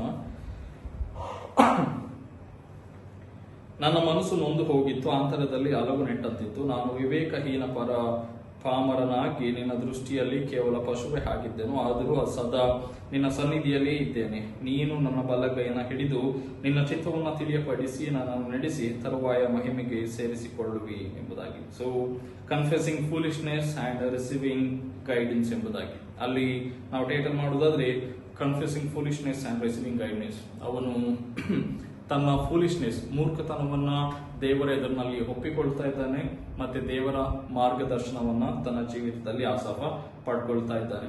ಆಸಾಫ ದೇವರ ಆಲಯದಲ್ಲಿ ಇದ್ದಾನೆ ಎಂಬುದಾಗಿ ನಾವು ನೋಡಿದ್ದೇವೆ. ಅಲ್ಲಿ ಅವನ ಆಲೋಚನೆಗಳು ಬದಲಾಗ್ತದೆ, ಅವನ ವ್ಯಕ್ತಿತ್ವಗಳು ಬದಲಾವಣೆ ಆಗ್ತದೆ. ಅಲ್ಲಿ ಯಾವುದನ್ನ ಸತ್ಯ ಎಂಬುದಾಗಿ ಅವನು ತಿಳ್ಕೊಂಡಿದ್ನೋ ಅದೆಲ್ಲವೂ ಅಸತ್ಯ ಎಂಬುದಾಗಿ ತಿಳ್ಕೊಳ್ತಾನೆ. ಯಾವ್ದು ಸತ್ಯ ಅಂತ ಹೇಳಿದ್ರೆ ಅವನ ಪ್ರಕಾರ ಬೇರೆಯವರ ಜೀವಿತವನ್ನು ನೋಡಿ ದುಷ್ಟರ ಹಾಗೆ ನಾನು ಕೂಡ ಹಾಗೆ ಬಿಡ್ಲ ಎನ್ನುವುದು ಅವನಿಗೆ ಕೆಲವು ಸಲ ಇದ್ದಂತಹ ಶೋಧನೆ. ಬಟ್ ಆದ್ರೆ ಈಗ ದೇವರ ಆಲಯದಲ್ಲಿ ಅವನಿಗೆ ರಿಯಲೈಸ್ ಆಗ್ತದೆ ಅದೆಲ್ಲ ಅಸತ್ಯ, ನಾನು ಸತ್ಯವಾದಂಥದ್ದು ದೇವರ ನ್ಯಾಯ ನೀತಿಯಲ್ಲಿ ನಂಬಿಕೆಯನ್ನ ಇಡ್ತೇನೆ ಎಂಬುದಾಗಿ ಹೇಳಿ ಅವನು ಇಂಥ ಆಲೋಚನೆಗಳಲ್ಲಿ ಸಂತೋಷವನ್ನು ಪಡ್ತಾನೆ. ಅಂತ ಹೇಳಿದ್ರೆ ದುಷ್ಟರ ಮೂಮೆಂಟ್ ಆಫ್ ಪ್ಲೇಜರ್ ಅಥವಾ ಅವರ ನ್ಯಾಚುರಲ್ ಅರ್ಜಸ್ ಅದೆಲ್ಲವನ್ನು ನೋಡೋದಾದ್ರೆ ಅದೆಲ್ಲವೂ ಕೂಡ ಜಸ್ಟ್ ಅ ಮೂಮೆಂಟ್ರಿ, ಅದೆಲ್ಲ ಒಂದು ಮೂಮೆಂಟ್ಗೆ ಇರುವಂತಹ ವಿಷಯಗಳು, ಅದ್ಯಾವುದು ಕೂಡ ಶಾಶ್ವತವಾಗಿ ಇರುವಂತದ್ದಲ್ಲ ಎಂಬುದಾಗಿ. ಅದಕ್ಕೆ ಅವನು ತನ್ನ ಮನಸ್ಸು ಹೇಗೆ ಬದಲಾಯಿಸಿಕೊಳ್ತಾನೆ ಅಂತ ಹೇಳಿದ್ರೆ when he had a good conversation with God, ದೇವರೊಟ್ಟಿಗೆ ಒಳ್ಳೆಯ ಮಾತುಕತೆ ದೇವಾಲಯದಲ್ಲಿ ಆಗುವಾಗ ಅವನ ಥಾಟ್ಸ್ ಗಳು ಚೇಂಜ್ ಆಗ್ತದೆ. ಇದನ್ನ ನಾವು ಯೋಬನ ಜೀವಿತದಲ್ಲಿ ಕೂಡ ನೋಡ್ಬೋದು. ಯೋಬ ಕೂಡ ತನ್ನ ಕಷ್ಟದಲ್ಲಿರುವಾಗ ತುಂಬಾ ದುಷ್ಟತ್ವದಲ್ಲಿ ಜನರ ಮೇಲೆ ಬರ್ತಾ ಇರ್ತಾರೆ. ಆದ್ರೆ ಇವನ ಕಷ್ಟದಲ್ಲಿರುವಾಗ ದೇವರು ಯಾಕೆ ನನಗೆ ಈ ಕಷ್ಟ, ನಾನೇನು ತಪ್ಪು ಮಾಡಿಲ್ಲ, ದೇವರು ನಂಬಿಗಸ್ತನೆಂಬುದಾಗಿ ಪ್ರಾರ್ಥನೆ ಮಾಡುವಾಗ ದೇವರು ಅವನೊಟ್ಟಿಗೆ ಮಾತನಾಡುವಾಗ ಯೋಬ ಆಫ್ಟರ್ ದಟ್ ಕಾನ್ವರ್ಸೇಷನ್, ಮಾತುಕತೆ ಆದ ಮೇಲೆ ಹೇಳುವಂತಹ ಕೆಲವು ಮಾತುಗಳು ಏನೆಂಬುದಾಗಿ ನಾವು ನೋಡುವುದಾದ್ರೆ ನಾನು ದೇವರ ಎದುರಿನಲ್ಲಿ ಉಳದಂತವನೇ ಸರಿ ಎಂಬುದಾಗಿ. ಸೊ ಆಸಾಫ ಕೂಡ ಅರ್ಥ ಮಾಡಿಕೊಳ್ತಾನೆ, ದೇವರ ಸಾನ್ನಿಧ್ಯದಲ್ಲಿ ನಾನು ಕೂಡ ಪಾಪಿ, ಹಾಗಾಗಿ ನಾನಿಂತಹ ಪಾಪದ ಆಲೋಚನೆಗಳಿಗೆ ಒಳಗಾಗಿ ಈ ದುಷ್ಟರ ಜೀವಿತಕ್ಕೆ ಒಳಗಾಗುವಂತ ಸಾಧ್ಯತೆ ಇತ್ತು ಎಂಬುದಾಗಿ. ಅದಕ್ಕೋಸ್ಕರ ಅವನು ದೇವರ ಸಾನ್ನಿಧ್ಯದಲ್ಲಿ ಹೊಸ ದೃಷ್ಟಿಕೋನವನ್ನ ತಿಳ್ಕೊಳ್ತಾನೆ, ದೇವರ ಎದುರಿನಲ್ಲಿ ನಾನೆಂತವನಾಗಿದ್ದೇನೆ ಎಂಬುದಾಗಿ. ಸೊ ನಮಗೆ ಕೂಡ ದಿಸ್ ಇಸ್ ವೆರಿ ಇಂಪಾರ್ಟೆಂಟ್. ನಾವು ಯಾವಾಗಲೂ ಶೋಧನೆಗೆ ಒಳಗಾಗದೆ ನಮ್ಮನ್ನ ನಾವು ಒಳ್ಳೆ ರೀತಿಯಲ್ಲಿ ಕಾಪಾಡ್ಕೊಳ್ಬೇಕಂತ ಇದ್ರೆ we must have a good relationship with God, ದೇವರೊಟ್ಟಿಗೆ ಒಳ್ಳೆಯ ಸಂಬಂಧ ಇರ್ಬೇಕು. ಆಸಾಫ ದುಷ್ಟರನ್ನ ನೋಡಿ ಎಲ್ಲ ಶೋಧನೆಗಳ ಮಧ್ಯದಲ್ಲಿ ವಾಟ್ ಇಟ್ ಡಸ್ ಎಂಬುದಾಗಿ ನೋಡೋದಾದ್ರೆ ಈ ಗೋಸ್ ಟು ದ ಚರ್ಚ್ ನಲ್ಲಿ ಇದ್ಕೊಂಡು ದೇವರೊಟ್ಟಿಗೆ ಪ್ರಾರ್ಥನೆ ಮಾಡುವಾಗ ಈ ಸ್ಟಾರ್ಟೆಡ್ ಟು ರಿಯಲೈಸ್ ದಟ್ ಇದೆಲ್ಲ ಜಸ್ಟ್ ಮೂಮೆಂಟ್ ಎಂಬುದಾಗಿ. ಅವರು ಸುಖ ಪಡುವಂಥದ್ದು, ಈಗ ಸಂತೋಷ ಪಡುವಂಥದ್ದು. But in eternal life when it comes to eternity we are secured in God's arms ಎಂಬುದಾಗಿ ಆಸಾಫ ಒಂದು ಕನ್ಕ್ಲೂಷನ್ಗೆ ಬರ್ತಾನೆ. ನಾವು ಯಾವುದರಲ್ಲಿ ನಂಬಿಕೆಯನ್ನು ಇಟ್ಟಿದ್ದೇವೆ, ಯಾರನ್ನ ನಿರೀಕ್ಷಿಸಿಕೊಂಡಿದ್ದೇವೆ, ನಾವು ಸಂಪಾದನೆ ಮಾಡಿದ ಹಣವನ್ನು, ನಾವಿರುವಂತಹ ಸ್ಥಾನಮಾನವನ್ನು ಹೆಚ್ಚಾಗಿ ನಂಬ್ಕೊಂಡಿದ್ರೆ, ದೇವರ ಮೇಲೆ ಹೆಚ್ಚಾಗಿ ನಂಬಿಕೆಯನ್ನು ಹಿಡದೆ ಕೆಟ್ಟ ವಿಷಯಗಳಲ್ಲಿ ಇದು ಮಾಡ್ತಾ ಇದ್ರೆ ನಾವು ಅಲ್ಲಿ we are going to perish and we will never receive God's blessings if we are being with those wicked people. ನಾವು ಅವರೊಟ್ಟಿಗೆ ಗುರುತಿಸಿಕೊಳ್ಳುವುದಾದ್ರೆ. ಆದರೆ ಆಸಾಫ ದೇವರ ಎದುರಿನಲ್ಲಿ ತಾನು ಪಾಪಿ ಎಂಬುದಾಗಿ ತಿಳ್ಕೊಂಡು ಯಾವಾಗ ದೇವರ ಜ್ಞಾನವನ್ನ ತಾನು ಸ್ವೀಕಾರ ಮಾಡ್ತಾನೋ he started to realise that his eternal life is going to be very comfortable with God ಎಂಬುದಾಗಿ. ಸೊ ಅದಕ್ಕಾಗಿ ಅವನು ದೇವರ ರಾಜ್ಯದಲ್ಲಿ ಪಾಲುಗಾರನಾಗ್ತೇನೆ ಎಂಬುದಾಗಿ ತಿಳಿದು ಸಂತೋಷವನ್ನ ಪಡ್ತಾನೆ. So in the last words 25-28, ಪರಲೋಕದಲ್ಲಿ ನನಗೆ ನೀನಲ್ಲದೆ ಮತ್ತಾರೋ ಅವಶ್ಯ, ಇಹಲೋಕದಲ್ಲಿ ನಿನ್ನನ್ನಲ್ಲದೆ ಇನ್ನಾರನ್ನು ಬಯಸುವುದಿಲ್ಲ. ತನುಮನಗಳು ಕ್ಷಯಿಸಿದರೂ ನನ್ನ ಆತ್ಮಕ್ಕೆ ಶರಣನು, ನನ್ನ ಶಾಶ್ವತವಾದ ಪಾಲು ದೇವರೇ. ಇಗೋ ನಿನ್ನನ್ನು ಬಿಟ್ಟವರು ನಾಶವಾಗುವರು, ನಿನಗೆ ದ್ರೋಹ ಮಾಡಿದವರೆಲ್ಲರನ್ನ ನಿರ್ಮೂಲ ಮಾಡುತ್ತೆ. ನನಗಾದರೂ ದೇವರ ಸಾನ್ನಿಧ್ಯವೇ ಭಾಗ್ಯವು. ಕರ್ತನೇ ಯೆಹೋವನೇ, ನಾನು ನಿನ್ನನ್ನು ಆಶ್ರಯಿಸಿಕೊಂಡವನಾಗಿ ನಿನ್ನ ಮಹತ್ ಕಾರ್ಯಗಳನ್ನು ಪ್ರಕಟಿಸುವೆನು. ಸೊ ಇಲ್ಲಿ ಆಸಾಫ ಇದನ್ನು ಕನ್ಕ್ಲೂಡ್ ಮಾಡುವಾಗ 3 ವಚನಗಳಲ್ಲಿ ಏನ್ ಹೇಳ್ತಾನೆ ಎಂಬುದಾಗಿ ನೋಡೋದಾದ್ರೆ ಲಾಸ್ಟ್ ಅಲ್ಲಿ 25, 26, 27, 28ರಲ್ಲಿ the glory of heavenly hope ಎಂಬುದಾಗಿ, ಸ್ವರ್ಗೀಯ ನಿರೀಕ್ಷೆಯಲ್ಲಿ ಇರುವಂತಹ ಒಂದು ಸಂತೋಷ, ಆ ಒಂದು ಮಹಿಮೆಯನ್ನ ಆಸಾಫ ಈ ಸಾಲುಗಳಲ್ಲಿ ಹೊರಗೆ ತರ್ತಾನೆ. ಸೊ ಕೊನೆಯ ಸಾಲುಗಳಲ್ಲಿ ಆಸಾಫ ಯಾವುದರಲ್ಲಿ ಸಂತೋಷ ಪಡ್ಬೇಕಂತ ಹೇಳುವಾಗ ದೇವರ ರಾಜ್ಯದಲ್ಲಿ, ದೇವರ ಸಂಬಂಧದಲ್ಲಿ. ಅದಕ್ಕೆ ಅವನು ಹೇಳುವಂಥದ್ದು, ಪರಲೋಕದಲ್ಲಿ ನನಗೆ ನೀನಲ್ಲದೆ ಮತ್ತಾರು ಅವಶ್ಯ. ಪರಲೋಕದಲ್ಲಿ ಕೂಡ ಅಲ್ಲಿ ದೇವದೂತರು ಇರ್ತಾರೆ, ಚಿನ್ನ ಇರ್ತದೆ, ಕಂಫರ್ಟಬಲ್ ಲೈಫ್ ಇರ್ತದೆ ಎಂಬುದಾಗಿ ಅವನು ಆಸೆ ಪಡುವುದಿಲ್ಲ. ಪರಲೋಕದಲ್ಲಿ ಏನಿರ್ತದೆ ಎಂಬುದಾಗಿ ಸಂತೋಷ ಪಡ್ತಾನೆ. ಹೇಳಿದ್ರೆ ದೇವರಿದ್ದಾನೆ, I need a relationship of god ಎಂಬುದಾಗಿ, ಅದಕ್ಕೋಸ್ಕರ ಆಸಾಫ ತುಂಬಾ ಸಂತೋಷವನ್ನ ಪಡ್ತಾನೆ. ಸೊ ಒಬ್ಬ ಥಿಯಾಲಜಿಯನ್ ಹೀಗೆ ಹೇಳ್ತಾರೆ, there is none in heaven with all its stars and angels enough for thee but him ಎಂಬುದಾಗಿ. ನಮಗೆ ಸ್ವರ್ಗದಲ್ಲಿ ಏನೇ ಇದ್ರೂ ಕೂಡ, stars, angels, gold, whatever it might B, but ಆದ್ರೆ ನಮಗೆ ಯಾರಿದ್ದಾನೆ ಎನ್ನುವಂಥದ್ದು ಅಥವಾ ಯಾರು ಸಾಕು ಎಂಬುದಾಗಿ ನೋಡೋದಾದ್ರೆ ದಟ್ ಇಸ್ ಹಿಮ್, ಗಾಡ್, ದೇವರಿದ್ದಾನೆ. ಹಾಗಾಗಿ that is more than enough than what angels, stars and gold, whatever it might be ಎಂಬುದಾಗಿ ಮ್ಯಾಕ್ಲರನ್ ಎನ್ನುವಂಥ ಒಬ್ಬ ಥಿಯಾಲಜಿಯನ್ ಹೇಳ್ತಾರೆ. ಸೊ ಅದನ್ನ ಆಸಾಫ ಕೂಡ ಎಕ್ಸ್ಪೆಕ್ಟ್ ಮಾಡ್ತಾನೆ, ನನಗೆ ನೀನಲ್ಲದೆ ಬೇರೆ ಯಾರು ಕೂಡ, ಇನ್ಯಾರನ್ನ ಕೂಡ ನಾನು ಬಯಸುವುದಿಲ್ಲ ಎಂಬುದಾಗಿ. ಸೊ ಮುಂದಿನ ವಚನಗಳಲ್ಲಿ ಅವನು ಹೇಳುವಂಥದ್ದು, ತನುಮನಗಳು ಕ್ಷಯಿಸಿದರು, ನನ್ನ ಆತ್ಮಕ್ಕೆ ಶರಣನು, ನನ್ನ ಶಾಶ್ವತವಾದ ಪಾಲು ದೇವರೇ ಎಂಬುದಾಗಿ. ಅಲ್ಲಿ ಅವನ ತನುಮನಗಳು, ಇಡೀ ದೇಹ ಎಲ್ಲ ಕೂಡ ನಶಿಸಿ ಹೋಗ್ಬೋದು, ಬಟ್ ಆದ್ರೆ what is their source of life ಅಥವಾ what is their share, what is their destiny ಎಂಬುದಾಗಿ ನೋಡೋದಾದ್ರೆ ದಟ್ ಇಸ್ ಗಾಡ್ ಎಂಬುದಾಗಿ. ಅವರ ಒಂದು ಪಾಲು, ಅವರ ಒಂದು ಡೆಸ್ಟಿನಿ ದೇವರೇ. ಇದನ್ನು ನಾವು ಇಸ್ರಾಯೇಲರ ಕಾಲದಲ್ಲಿ ಕೂಡ ನೋಡ್ಬೋದು. ಅಲ್ಲಿ ಯಾಜಕರಾದಂಥವರು, ಅವರ ನಂಬಿಕೆ ಏನಾಗಿದೆ ಅಂತ ಹೇಳಿದ್ರೆ, ಅವರ ನಂಬಿಕೆ ದೇವರ ಪಾಲು, ದೇವರಲ್ಲಿ ನಾವುಗಳು ಕೂಡ ಪಾಲುಗಾರರು, ದೇವರೇ ನಮ್ಮ ವಾಸಸ್ಥಳ ಎಂಬುದಾಗಿ. ಸೊ ನಮಗೆ ಕೂಡ ನಾವು ದೇವರಲ್ಲಿ ಪಾಲುಗಾರರು ಅಥವಾ ದೇವರೇ ನಮಗೆ ಅಂತಿಮ ಎಂಬುದಾಗಿ ತಿಳಿದುಕೊಳ್ಳದೆ ಕೆಲವೊಂದ್ಸಲ we started to follow this worldly prosperity. ಹಾಗಾಗಿ so many times we refuse God and we don't have to walk in the path of righteousness like what this wicked people did. So ಹಾಗಾಗಿ ಅದನ್ನು ಆಸಫ ಕೂಡ ಅಳ್ಳೆಗಳಿತಾನೆ, I don't want to walk in that path but I want to walk in the path of righteousness where I can have God as my share and my destiny ಎಂಬುದಾಗಿ. ಎಲ್ಲಿ ದೇವರು ನಮಗೆ share ಆಗಿ ಮತ್ತೆ destiny ಆಗಿರ್ತಾನೋ ಅದರಲ್ಲಿ ನಾನು ಯಾವತ್ತಿಗೆ ಕೂಡ ನಾಶವಾಗುವುದಿಲ್ಲ ಎಂಬುದಾಗಿ ತಿಳ್ಕೊಂಡು ಆಸಾಫ ಅದರಲ್ಲಿ ಸಂತೋಷ ಪಡ್ತಾನೆ. ಸೊ ಕೊನೆಯ ಸಾಲುಗಳಲ್ಲಿ ದುಷ್ಟರು ಏನಾಗಿ ಹೋಗ್ತಾರೆ, ಅವರು ನಂಬಿದಂಥದ್ದು, ಅವರು ದ್ರೋಹ ಮಾಡಿರುವುದಕ್ಕೆಲ್ಲ ಒಂದು ದಿನ there is a end for all their activities, all their desires, all their prosperity. So ಅದನ್ನ ದೇವರೇ ಎಂಡ್ ಮಾಡ್ತಾನೆ, but that comes when it is at the end. So ಅದಕ್ಕೆ ಅವರ ಅಂತ್ಯವನ್ನ ದೇವರ ಕಾಲ ಬರುವಾಗ those things all becomes end to their activities ಎಂಬುದಾಗಿ ತಿಳ್ಕೊಳ್ಳಿಕ್ಕೆ ಸಾಧ್ಯ. ಸೊ ಕೊನೆಯದರಲ್ಲಿ ದೇವರ ಸಾನ್ನಿಧ್ಯವೇ ಭಾಗ್ಯವು, ದೇವರನ್ನು ಆಶ್ರಯಿಸಿಕೊಂಡವನಾಗಿ ಆತನ ಮಹತ್ ಕಾರ್ಯಗಳನ್ನು ಪ್ರಕಟಿಸುವನು. ಸೊ ಇದು ಅವನ ಜೀವಿತಕ್ಕೆ ಇರುವಂತಹ ಒಂದು ಡೈರೆಕ್ಷನ್ಸ್ ಅನ್ನು ತೋರಿಸ್ತದೆ. ಏನ್ ಡೈರೆಕ್ಷನ್ ಅಂತ ಹೇಳೋದಾದ್ರೆ, ನಮಗೆ ಯಾವುದು ಬ್ಲೆಸ್ಸಿಂಗ್ಸ್ ಎಂಬುದಾಗಿ ನೋಡೋದಾದ್ರೆ ದಟ್ ಇಸ್ ಗಾಡ್ಸ್ ಪ್ರೆಸೆನ್ಸ್, ಅದೇ ಎಟರ್ನಿಟಿ ಎಂಬುದಾಗಿ, ಇದೆ ನಮಗೆ ಶಾಶ್ವತ. ಸೊ ಹಾಗಾಗಿ ಅದನ್ನ ಆಸಾಫ ಇಷ್ಟಪಡ್ತಾನೆ. ಇನ್ನೊಂದು ಕಡೆಯಲ್ಲಿ ದೇವರನ್ನೇ ಆಶ್ರಯಿಸಿಕೊಳ್ತೇನೆ ಎಂಬುದಾಗಿ, ಆಶ್ರಯಿಸಿಕೊಂಡವನಾಗಿ ನಿನ್ನ ಮಹತ್ ಕಾರ್ಯಗಳನ್ನ ಪ್ರಕಟಿಸುವೆನು. ಸೊ ಈ becomes the channel of ಪ್ರೊಪಗೇಟಿಂಗ್ the God's greatness. ದೇವರ ಒಳ್ಳೆತನವನ್ನ, ಮಹತ್ ಕಾರ್ಯಗಳನ್ನ ತಿಳಿಸುವಂತ ಒಂದು ಸಾಧನವಾಗಿ ಆಸಾಫ ದೇವಾಲಯದಲ್ಲಿ ತನ್ನನ್ನು ತಾನು ದೇವರಿಗೆ ಸಮರ್ಪಿಸಿಕೊಳ್ಳುವಂಥದ್ದನ್ನು ನಾವು ನೋಡ್ತೇವೆ. ಸೊ ಆಸಾಫನ ಈ ಕೀರ್ತನೆಯಲ್ಲಿ it's a very interesting and very much relevant to our life. ಏನಂತ ಹೇಳಿದ್ರೆ, ದುಷ್ಟರನ್ನ ಅಥವಾ ಇಂತಹ ಕೆಟ್ಟ ದಾರಿಯಲ್ಲಿ ಹೇಳಿಕೆ ಆಗುವಂಥವ್ರನ್ನ ನಾವು ಸಮಾಜದಲ್ಲಿ ಪ್ರತಿನಿತ್ಯ ನೋಡ್ತಾ ಇರ್ತೇವೆ. ಅವರ ಎದುರಿನಲ್ಲಿ ನಾವು ಕೂಡ ಕೆಲವು ಸಲ ತಪ್ಪಾದ ದಾರಿಯನ್ನ ಹಿಡಿದು ಬಿಡುವ, ಈ ನಂಬಿಕೆ ಇದೆಲ್ಲ ವ್ಯರ್ಥ, ಇದರಲ್ಲಿ ಮಾಡಿದ್ರೆ ಕಷ್ಟವೆಂಬುದಾಗಿ ತಿಳ್ಕೊಂಡು we try to follow their ways.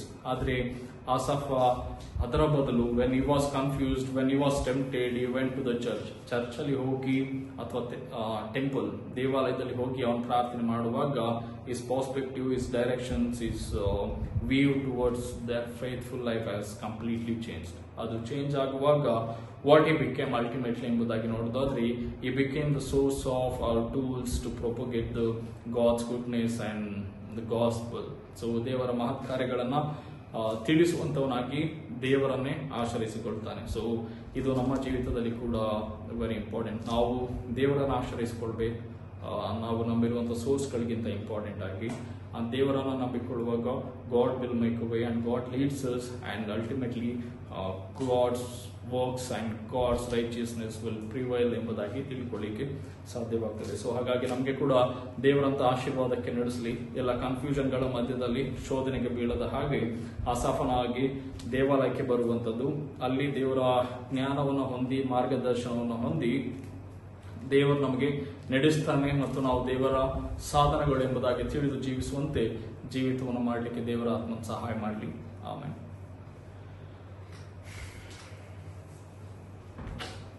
ಪ್ರಾರ್ಥನೆ ಮಾಡುವ. ಕೃಪೆಯುಳ್ಳ ದೇವರೇ, ಸರ್ವಶಕ್ತನೇ ಸ್ವಾಮಿ, ನಿನ್ನ ವಾಕ್ಯದ ಮೂಲಕವಾಗಿ ನಮ್ಮೊಟ್ಟಿಗೆ ಮಾತನಾಡಿದಕ್ಕಾಗಿ ಸ್ತೋತ್ರ. ನಿನ್ನ ವಾಕ್ಯ ನಮ್ಮನ್ನು ಬಲಪಡಿಸ್ತದೆ, ಎಚ್ಚರಿಸ್ತದೆ. ನಾವು ಸಾಗಬೇಕಾಗಿರುವಂತಹ ಮಾರ್ಗವನ್ನು ನಮಗೆ ತಿಳಿಸುವುದಕ್ಕಾಗಿ ನಿನಗೆ ಸ್ತೋತ್ರವಾಗಲಿ. ಆಸಾಫ ಹೇಗೆ ಅನೇಕ ಕನ್ಫ್ಯೂಷನ್ಸ್ ಮತ್ತು ಒತ್ತಡಗಳ ಮಧ್ಯದಲ್ಲಿ ನಿನ್ನ ಸಮೀಪಕ್ಕೆ ಬರುವುದರ ಮೂಲಕ ತನ್ನ ಜೀವಿತಕ್ಕೆ ಒಂದು ಮಾರ್ಗವನ್ನ ಮತ್ತು ಮಾದರಿಯನ್ನು ಕಂಡುಕೊಂಡನು, ಅದೇ ರೀತಿಯಲ್ಲಿ ನಾವುಗಳು ಕೂಡ ಅಂತಹ ಒಂದು ಜೀವಿತವನ್ನ ಮಾರ್ಗದರ್ಶನವನ್ನು ಕಂಡುಕೊಳ್ಳಿಕ್ಕಾಗುವಂತೆ ಸಹಾಯ ಮಾಡು. ನಮ್ಮ ಎಲ್ಲ ಬಲಹೀನತೆಗಳಲ್ಲಿ ನೀನ್ ನಮಗೆ ಬಲವಾಗಿರು. ನಮ್ಮ ಎಲ್ಲ ಅನಿರೀಕ್ಷತೆ ಕಷ್ಟದ ಪರಿಸ್ಥಿತಿಗಳಲ್ಲಿ ನೀನ್ ನಮಗೆ ಸಹಾಯಕನಾಗಿದ್ದುಕೊಂಡು ಎಲ್ಲ ಶೋಧನೆಗಳಿಗೆ ತಪ್ಪಿಸಿ ನಮ್ಮನ್ನು ಕಾಪಾಡು. ಈ ರಾತ್ರಿ ವೇಳೆಯಲ್ಲಿ ನಮ್ಮ ದೇಹ ಪ್ರಾಣಾತ್ಮಗಳನ್ನ ನಿನ್ನ ಹಸ್ತಗಳಿಗೆ ಒಪ್ಪಿಸಿಕೊಡುತ್ತಾ ಈ ಪ್ರಾರ್ಥನೆಯನ್ನ ಯೇಸುವಿನ ನಾಮದಲ್ಲಿ ಬೇಡಿದ್ದೇವೆ. ಆಮೇಲೆ ನಾವು ಕರ್ತನ ಪ್ರಾರ್ಥನೆಯನ್ನು ಹೇಳುವ. ಪರಲೋಕದಲ್ಲಿರುವ ನಮ್ಮ ತಂದೆಯೇ, ನಿನ್ನ ನಾಮವು ಪರಿಶುದ್ಧವು ನೆನೆಸಲ್ಪಡಲಿ, ನಿನ್ನ ರಾಜ್ಯವು ಬರಲಿ, ನಿನ್ನ ಚಿತ್ತವು ಪರಲೋಕದಲ್ಲಿ ನೆರವೇರುವ ಪ್ರಕಾರ ಭೂಲೋಕದಲ್ಲಿ ನೆರವೇರಲಿ. ನಮ್ಮ ದಿನದ ಆಹಾರವನ್ನು ನಮಗೆ ದಯಪಾಲಿಸು. ನಮಗೆ ತಪ್ಪು ಮಾಡಿದವರನ್ನು ನಾವು ಕ್ಷಮಿಸಿದಂತೆ ನಮ್ಮ ತಪ್ಪುಗಳನ್ನು ಕ್ಷಮಿಸು. ನಮ್ಮನ್ನು ಶೋಧನೆಗೆ ಸೇರಿಸದೆ ಕೇಳಿ ನಮ್ಮನ್ನು ತಪ್ಪಿಸು. ಯಾಕಂದ್ರೆ ರಾಜ್ಯವು ಬಲವು ಮಹಿಮೆಯು ಸದಾಕಾಲವು ನಿನಗೆ. ಆಮೇಲೆ ವಿಶ್ವಾಸದಿಂದ ದೇವರ ಆಶೀರ್ವಾದವನ್ನು ಹೊಂದಿಕೊಳ್ಳೋಣ. ನಮ್ಮನ್ನು ಬಹಳವಾಗಿ ಪ್ರೀತಿ ಮಾಡುವ ತಂದೆಯಾದಂಥ ದೇವರ ಪ್ರೀತಿಯು, ನಮ್ಮನ್ನು ಯಾವಾಗಲೂ ನಿತ್ಯ ಜೀವಕ್ಕೆ ನಡೆಸುವಂತಹ ಯೇಸು ಕ್ರಿಸ್ತನ ಕೃಪೆಯು, ನಮ್ಮನ್ನ ಶೋಧನೆಗಳಿಗೆ ತಪ್ಪಿಸಿ ಶೋಧನೆಯನ್ನು ಜಯಿಸಲು ಬಲಪಡಿಸುವ ಪರಿಶುದ್ಧಾತ್ಮನ ಅನ್ಯೋನ್ಯತೆ ಸಹವಾಸ ಈ ಆನ್ಲೈನ್ ಅಲ್ಲಿ ಪಾಲ್ಗೊಂಡಂತ ಪ್ರತಿಯೊಬ್ಬೊಬ್ಬರೊಟ್ಟಿಗೂ, ನಮ್ಮ ಸಭೆಯೊಟ್ಟಿಗೂ, ವಿಶ್ವದೊಟ್ಟಿಗೂ ನಿತ್ಯ ಕಾಲಕ್ಕೂ ನೆಲೆಯಾಗಿರಲಿ. ಆಮೆನ್.